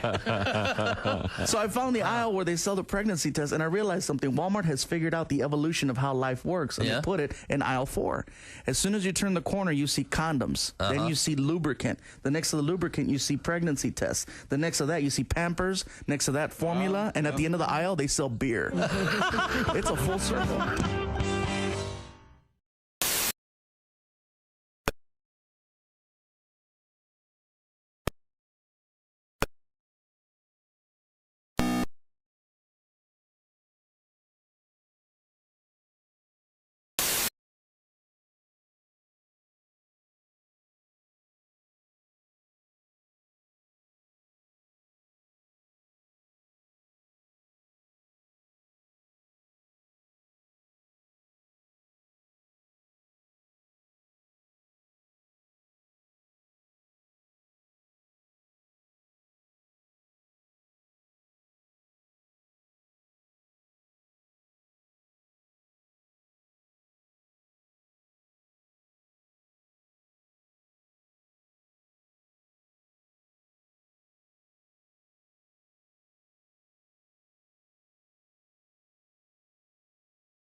We'll start off today back in 1991. Philadelphia Phillies pitcher Tommy Green, replacing starting pitcher Danny Cox, throws a no-hitter in just the 15th start of his career, beating the Expos 2-0. Today in 1999, San Antonio Spurs Tim Duncan scores 33 points, snagged 14 rebounds, got 4 assists in a 118-107 win to sweep the LA Lakers in the Western Conference semifinals. The game was the Lakers' final one at the Great Western Forum. And today in 2019, the New York Mets beat the Washington Nationals 6-4 at Citi Field to drop the Nats' record to 19-31. Washington then turned its season around and went on to win the World Series. Now you know. Today in sports history on iHeartRadio. Records, milestones, firsts, lasts, and everything in between. What happened today in sports history on iHeartRadio? What's happening, fellow sports fans? It's Andy West. Let's take a look back on this day in sports history, May 24th. We'll start today back in 1935 in the first night game in Major League Baseball history. It happened at Cincinnati's Crosley Field. The Reds beat the Philadelphia Phillies 2-1 before a crowd of 25,000. President Roosevelt threw a ceremonial switch at the White House, and the lights went on in Cincy. Jumping ahead today in 1980, Bobby Niestrom's overtime goal gives the New York Islanders a 5-4 victory over the Flyers in Game 6 for their first Stanley Cup title.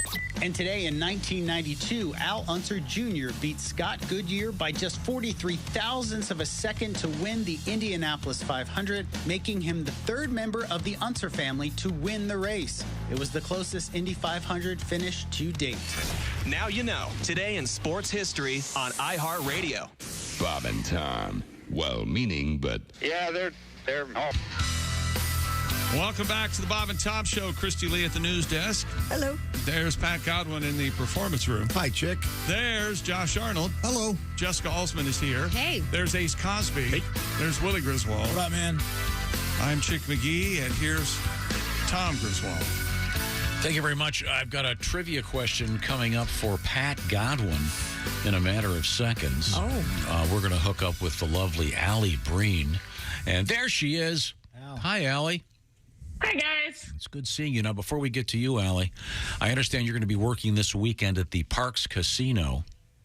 And it's actually June 1st at the Parks Casino. Sorry. Oh, okay. No worries. Okay, but it's in a place called, is it Bensalem, Pennsylvania? Yeah. Pat, is that something? Right outside of Philly. Okay. And is that the highway that you're from? Oh, there we go. Yeah. Ben Salem. You did great. Okay. Very good. Well, that'll be great coming up in a short while. Alli Breen joins us from, I'm trying to guess here, that's probably Florida? Yep, Florida. You got it. Okay. You've been rehabbing your condo, right, because you rent it out? Yes, exactly.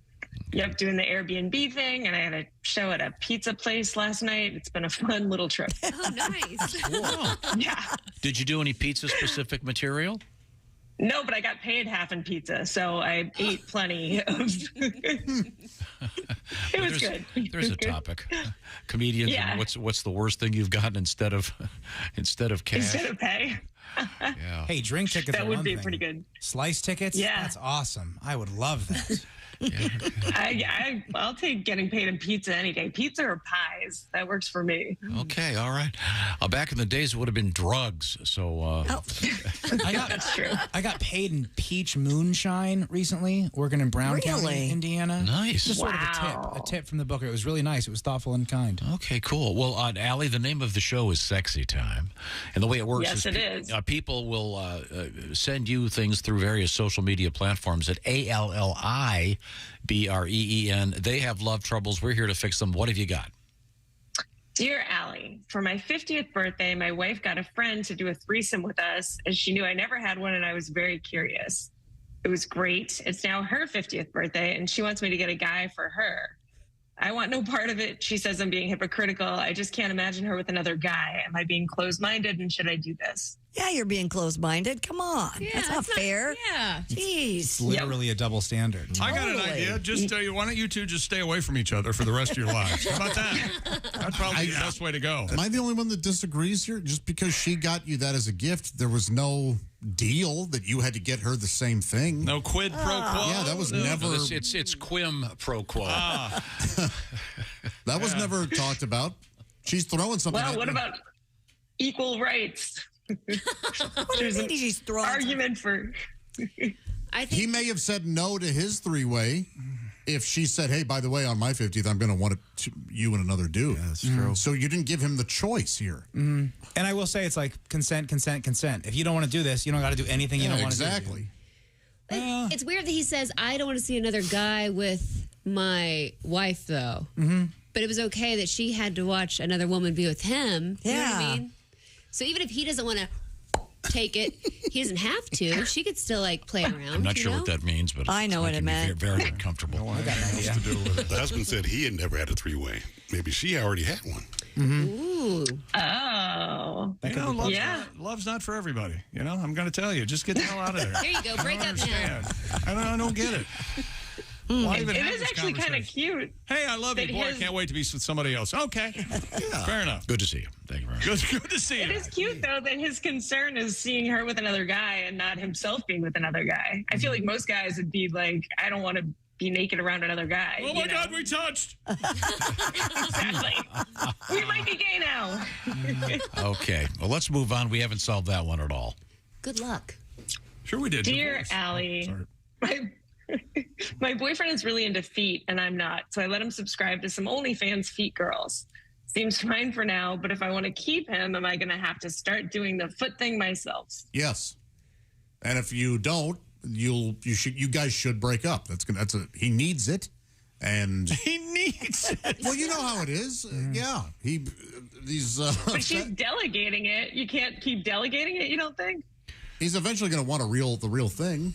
Do some kind of really cool reveal where you give him a set of presents at Christmas, and it's like Desenex foot powder, socks. Oh, my God. Shoes, nail polish, and then hide under the tree, and he opens a box, and it's your feet. You wiggle your toes, and there you go.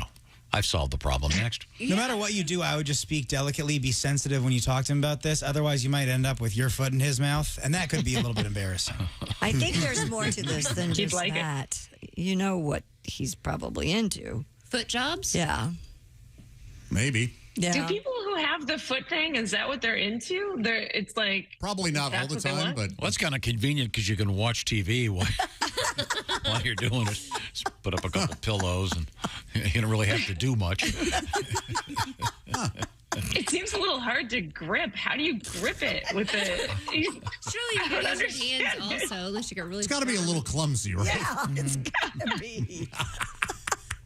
Unless you're kind of an Indian style and he's right. I mean, I don't understand how it works. Well, if nothing else, this is an excuse to get a really nice pedicure. Sure. You'd say, hey, that's true. Hey, look, George, nothing's happening until I get my toes done. George. Yeah. Okay. All right, well. I mean, when you go, if you go on this OnlyFans page for the foot ladies, are they just showing you their feet, or are they actively... I don't know. I don't. I've never subscribed to any of those, but I would imagine they're showing and maybe being dexterous with them, picking up, things with their feet. Cucumber. Like you peel a banana with your feet or something. Maybe. Really? Okay, Who knows? That's just one more thing I'm glad I don't have. Next, what do we got? Allie? Yeah. Dear Allie, I'm 23 years old, and since I graduated high school, I've lost over 100 pounds. My motivation for this was for girls to like me. It's been 2 years since I last had sex, and my confidence is non-existent. Whether it's dating apps or trying to flirt in person, it's not working out. The never-ending rejection's killing me. My friend suggested I get out of my slump by getting a hooker, but I'm scared of getting a disease. What should I do? I feel like losing all this weight was for nothing. Oh, it wasn't for nothing. You're a healthier person, but there is, losing the weight isn't going to automatically make you super happy. You have to do some other work as well. Here's the thing with the hooker, though. She's cleaner than any woman you'll meet at a bar because they have to be, because it's their job. Right.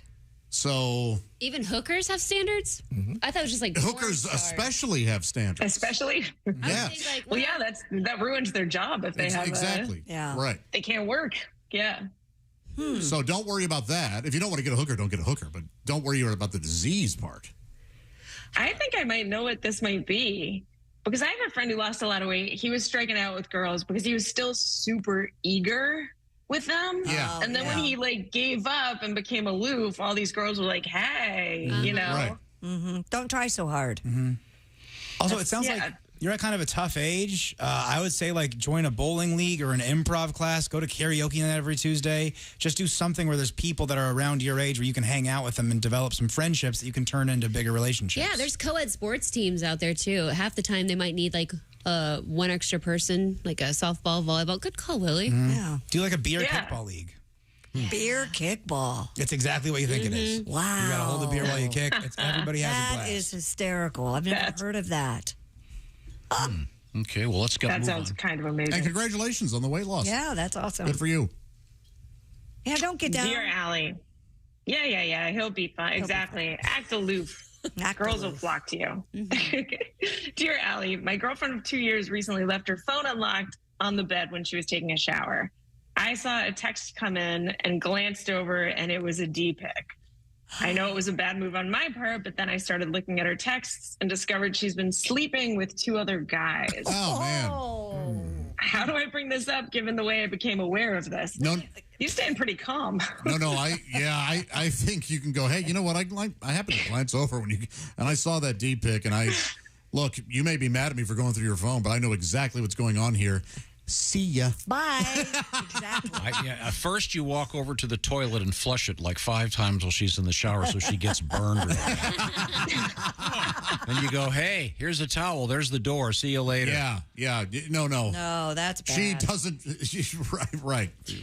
I mean, her phone was unlocked, but the pictures don't just pop up. You still have to open the text, right, to see the picture. He said he did. He said he went Yeah, he did say he did. Yeah, that. you caught her. So And there, you win. By the way, you should have responded to the text. Maybe take it a couple of that would have been good. pictures of your own. Oh my gosh, that's so great. Other things. That's funny. Okay. And then That that would've guy been I good. think your boyfriend found the phone. That'd be so funny. Oh, well. Okay, let's move on. Once again, we're talking with Alli Breen, ALLIBREEN, various social media platforms. And you can ask about your love troubles. What else we got? Dear Allie, my husband and I rarely have sex, maybe once a month. And when we do, I know he uses Viagra. He had a full bottle a few months ago, and he just went to get it refilled this week. I asked why he needed more, and he said he had been giving a bunch of them to his friend. As my kids would say, this sounds pretty sus, right? I think that's probably pretty valid. No, I think it's valid, too. Really? Yeah. In fact, Why wouldn't the friend just get his own Viagra? I wanted to try a Viagra one time. I just wanted to see, and I borrowed one from a friend, and he said, hey, I need you to tell my wife that I gave you one, and he did. And you didn't tell him, you just took a photograph, right? Yes, I did. Clearly, you gave her the Raising Blue Peter sailing photograph. But did she count his pills? She did count them, and sadly, she had reason to, but it was still a bad situation. But anyways, so from my experience, this can happen. Well, yeah, especially if a bottle is 30 pills and you're only doing it once a month and you need another refill every month. That's probably suspicious. So, yeah, he's probably passing them out to his buddies. He's bragging about how he's or he's having an affair. One of the two. Hard and going home. Yeah, how many friends could he have that want Viagra? Is that common of a thing that he's passing out 30 a month? Yeah. I'm suspicious. Well, they're expensive. Yeah. They are expensive. Oh, he's making money. Oh. He's selling them? Oh, maybe he's a bag dealer. He's walking down the alley. Boner. You need a boner? You need a boner? Who needs a boner? Who needs a boner? Boner, Bill? Hard. I think if you're walking down the alley saying boner, you're going to get. Yeah. Oh, that might be a bad sales pitch. He's wearing a trench I want coat. to look at your sales pitch. He pulls his trench coat out. It's got all the side effects and all the medication info you need to sign off on. That's hilarious. If this lasts longer than 4 hours, call your doctor. It's a little sign. Anal fishes are an issue. This could go either way. Who knows? You can always talk to your husband. Yeah, I do that. Well, he already probably lied to her, so it's okay. Oh, jeez. Okay, Everybody lies. We have time for a couple more. Alli Breen is our guest.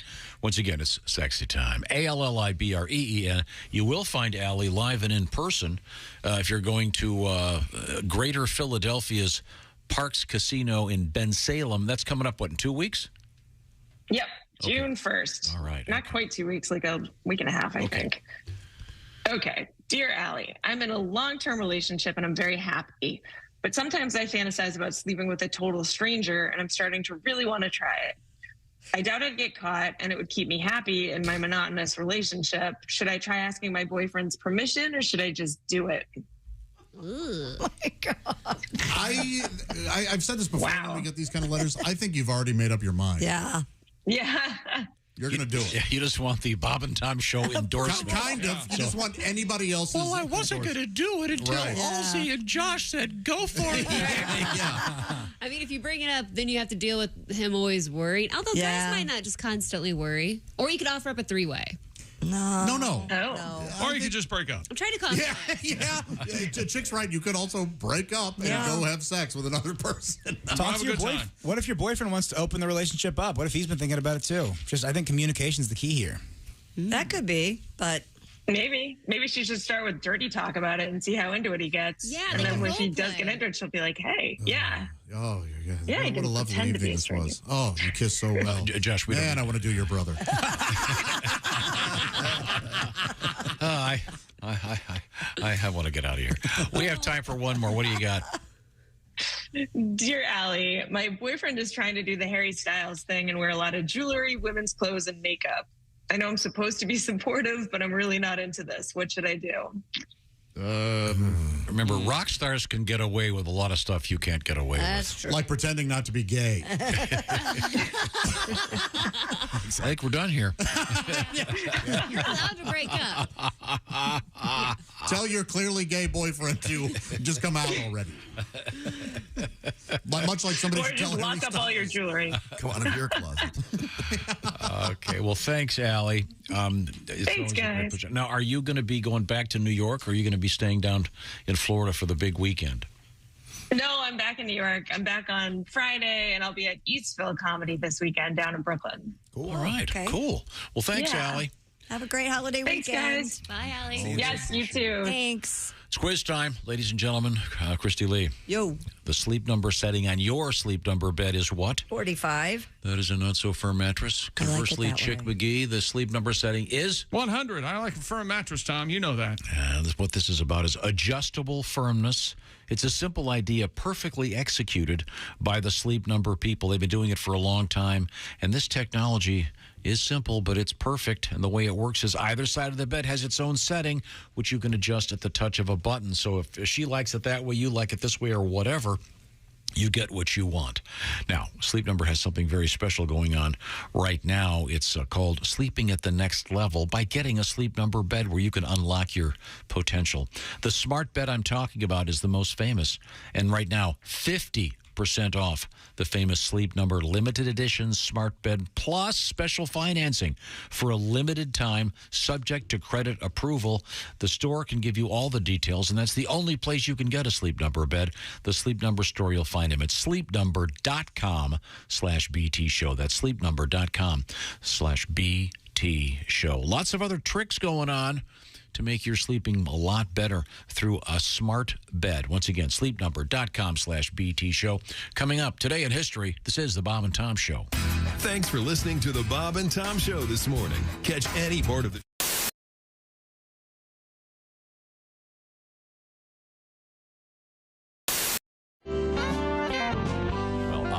Tim has his guitar out. Are you going to See, I hate Florida. Why? Well, you're from Georgia. That's why. Georgia people hate Florida. Why? Because we grew up our whole lives wanting to go to Florida. Put a float on top of the car. Oh, my God, we're going to Florida. Drive 4 hours. Get there. Do you have a hotel room? Yeah, they're $100, unless you want to be near the water. Then they're $400. Okay? No, we don't want to be near the water. We want to sit in a hot-ass asphalt parking lot with a float on top of the car and finish up these pecan logs we got in Valdosta. So then a hurricane comes. They evacuate back to Georgia. Oh, my God, do you have a hotel room? Yeah, they're $100, unless you want to be away from the water.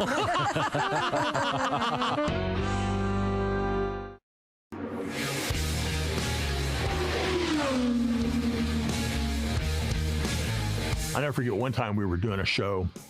We were doing the Bob and Tom shows on it there on Carb Morning, and they were live in the infield. Townsend Bell, I had gotten Townsend Bell when he was still driving to be on the show. So at that morning, I was Tom, Christie, Townsend Bell. Pat McAfee was sitting here, then Bob and Chick McGee. Okay. And so we're talking back and forth. And at one point, Tom looks at Townsend Bell and he goes, so Townsend, who do you think is going to win the Indianapolis 500 this year? And Townsend Bell looks right at Pat McAfee. He goes, Pat, you're a professional athlete.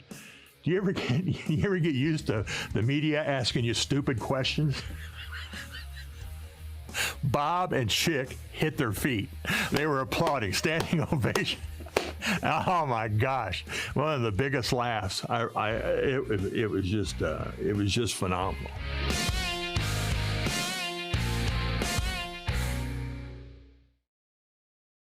Hey guys, Santino Ferrucci here, driving at the number 14 AJ Foyt Racing Homes for Troops Chevrolet. We're here at the Indianapolis 500. We just want to give a shout out to Homes for Troops. They build custom housing for veterans that have fought, that have disabilities, and they pay for the whole house. They really take care of our troops when they come back from fighting overseas.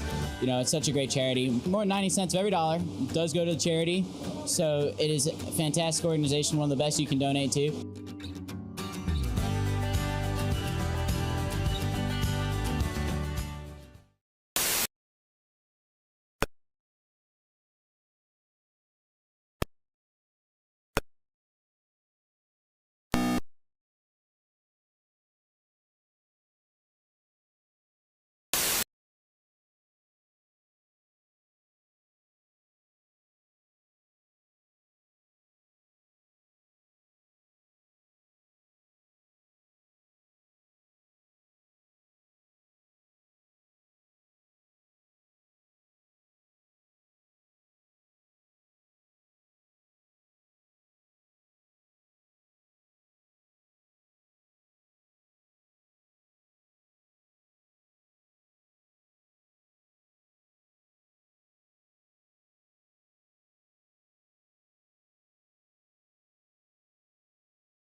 In that one.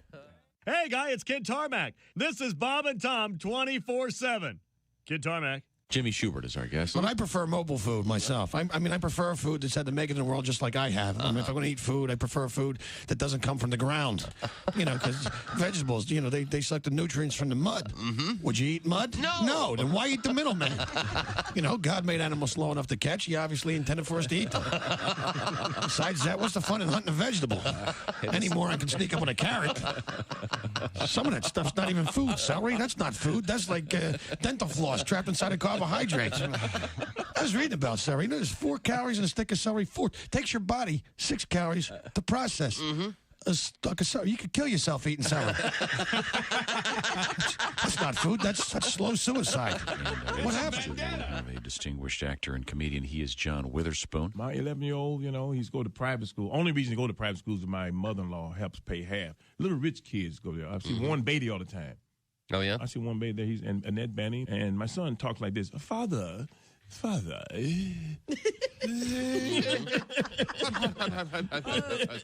you like a toddy? Father, my friends are going to Spain for the summer. Where are we going? I said, Compton. So where we going? Compton. Back to Detroit. Back to Detroit. Yeah. I'm going to show you something. I'm going to give you that 2 left boots with one of them with a high heel. That's right. It's still hard for me to get my dad a gift. Is it hard for you? Oh, yeah. Dads are hard to buy for. And, you know, I try, I guess, harder for him to try and get him a gift he wants. You know, so I pay attention. My parents are bikers. They have a motorcycle. They belong to a club. You've seen people like my parents having to get the big motorcycle. Oh, they have those like Hondas, those gold wings? Yeah, and they get like the matching outfits, a trailer, their parades. Big fairing out front. They have the trailer. The That's trailer, my I favorite. love that. That's my favorite. Well, you got to pull beer. Sure. It is Milwaukee. Yeah. Well, sure you do. So I got my dad the intercom system for the helmet so my parents can communicate while they're going down the road. Yeah. I've seen that with the microphone that comes out of the helmet. Very thoughtful. You know, my dad was pissed. Why? He's like, if I want to list your mom bitch in my ear, I want a car. What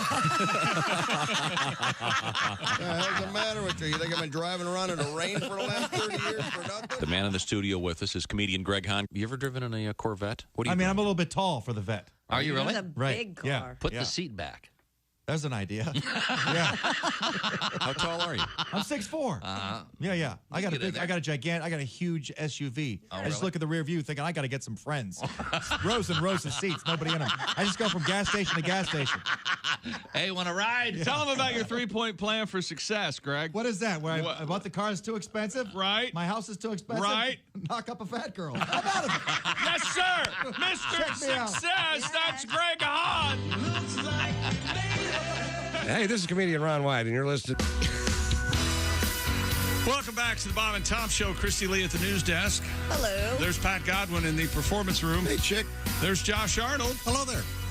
Jessica Alsman joins us. Hey. There's Ace Cosby. Hey. There's Willie Griswold. Good morning.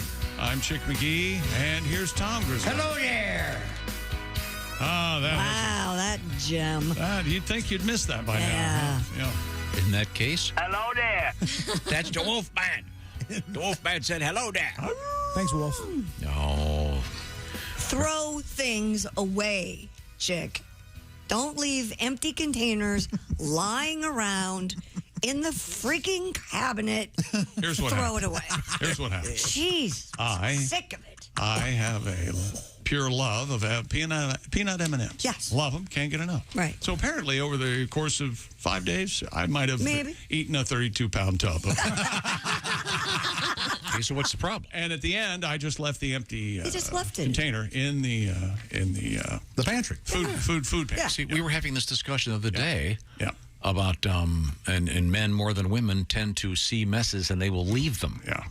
No. Well, Josh is that way. I mean, he's got a bigger mouth, and now Christy's diving in. So those two are. Now, when you were a kid, we're in cahoots. They're in cahoots. Now, We're being considerate. When you were a kid and there was milk in the fridge, you reach in and it's empty. Do you put it back or do you throw it away? I put it right back in the fridge. Yeah. He still does it as an adult. Yeah. And also, I go in there when things are slow.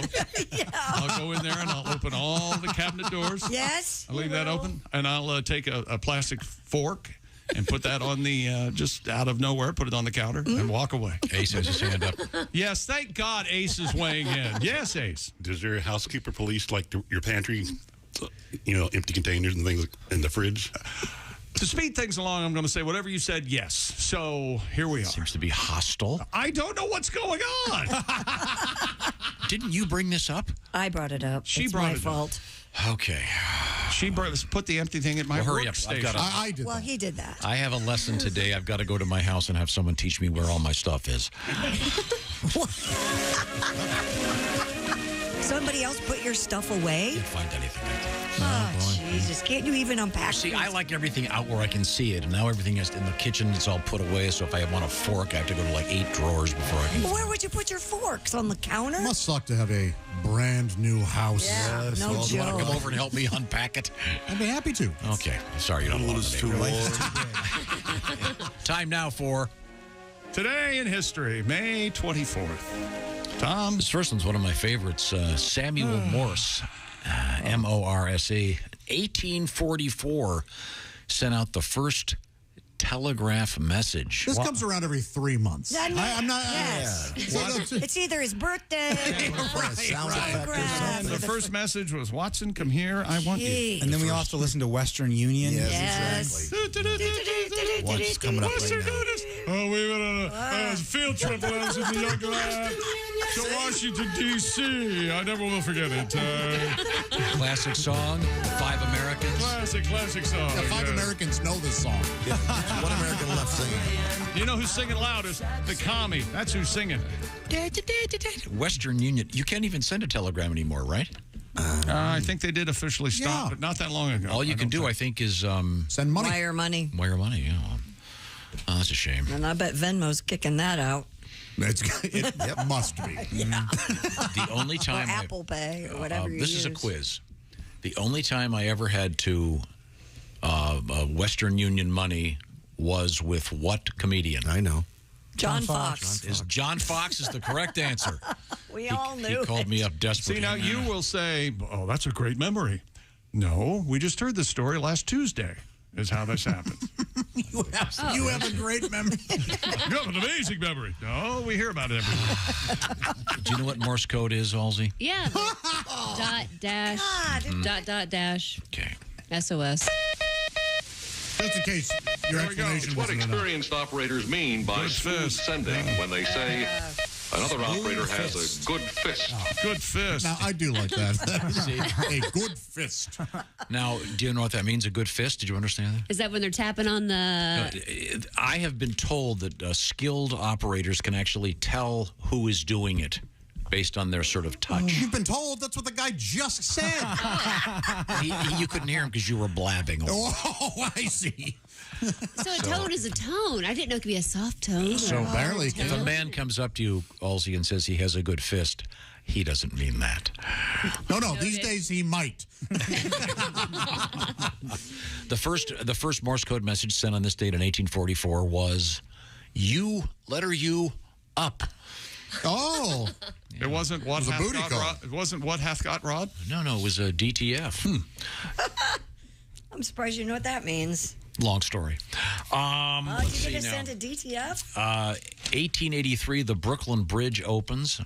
Oh, I've walked across that. I walked across it too, and I wish they wouldn't allow the. I was in New York, and I really. They shouldn't allow the bicyclists on it. They're a pain in the ass. They're the snowboarders. Oh, they are the snowboarders. That's so funny. Thank you, Chick. Let's see. Henry Irving in 1895. Julius Irving's dad becomes the first actor to receive knighthood. Wow, so he had Julius when he was 112. Okay, let's see. This is interesting, Josh. You were talking about this yesterday. 1989, Indiana Jones and the Last Crusade premieres. Yeah. I say it's one of the most entertaining movies ever made. That's one of your favorites. And when does the new one come out? June 30th. Okay. Wait a minute. What did you say?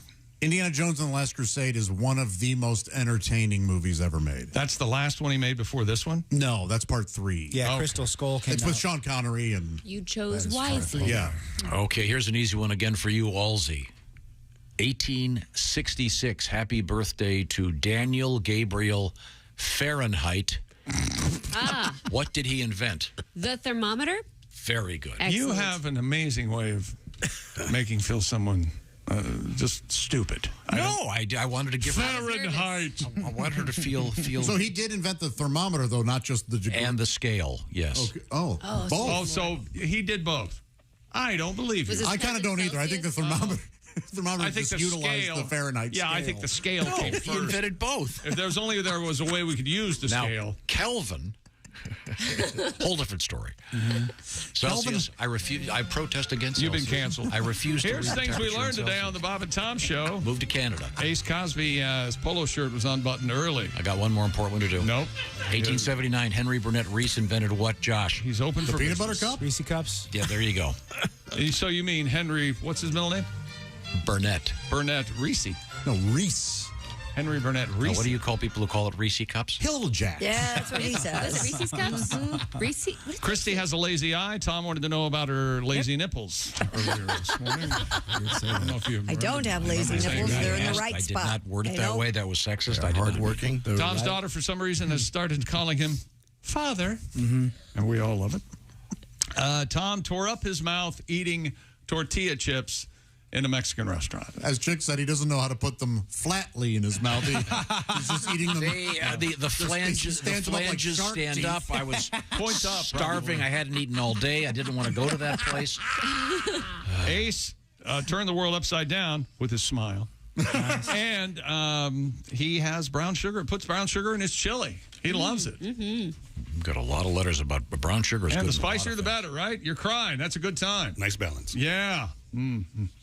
Alli Breen did Sexy Time this morning. I don't know how we came out of that because I kind of checked out. I'm not talking to... I wanted to make it known that when we're here broadcasting, Christy's under the assumption that I'm always talking to her, and sometimes I was under not. the impression that when I was in broadcasting school, you're talking to one another. No, you you're look at that talking- person, you're you're talking to one person. Well, not- what do you do if when you were in alone? broadcasting school? They were doing this. Oh, really? Yeah, because Tom and I were there way after You were teaching it. You were doing cave paintings. You were born 8 years before the civil rights movement. What are you talking about? When you were born, schools were not integrated. What are you talking about? Oh, my God. Well, that was a keeper. This is the Bob and Tom Show. Hey, thanks for listening to the Bob and Tom Show this morning. Get a look at today's show on our YouTube channel.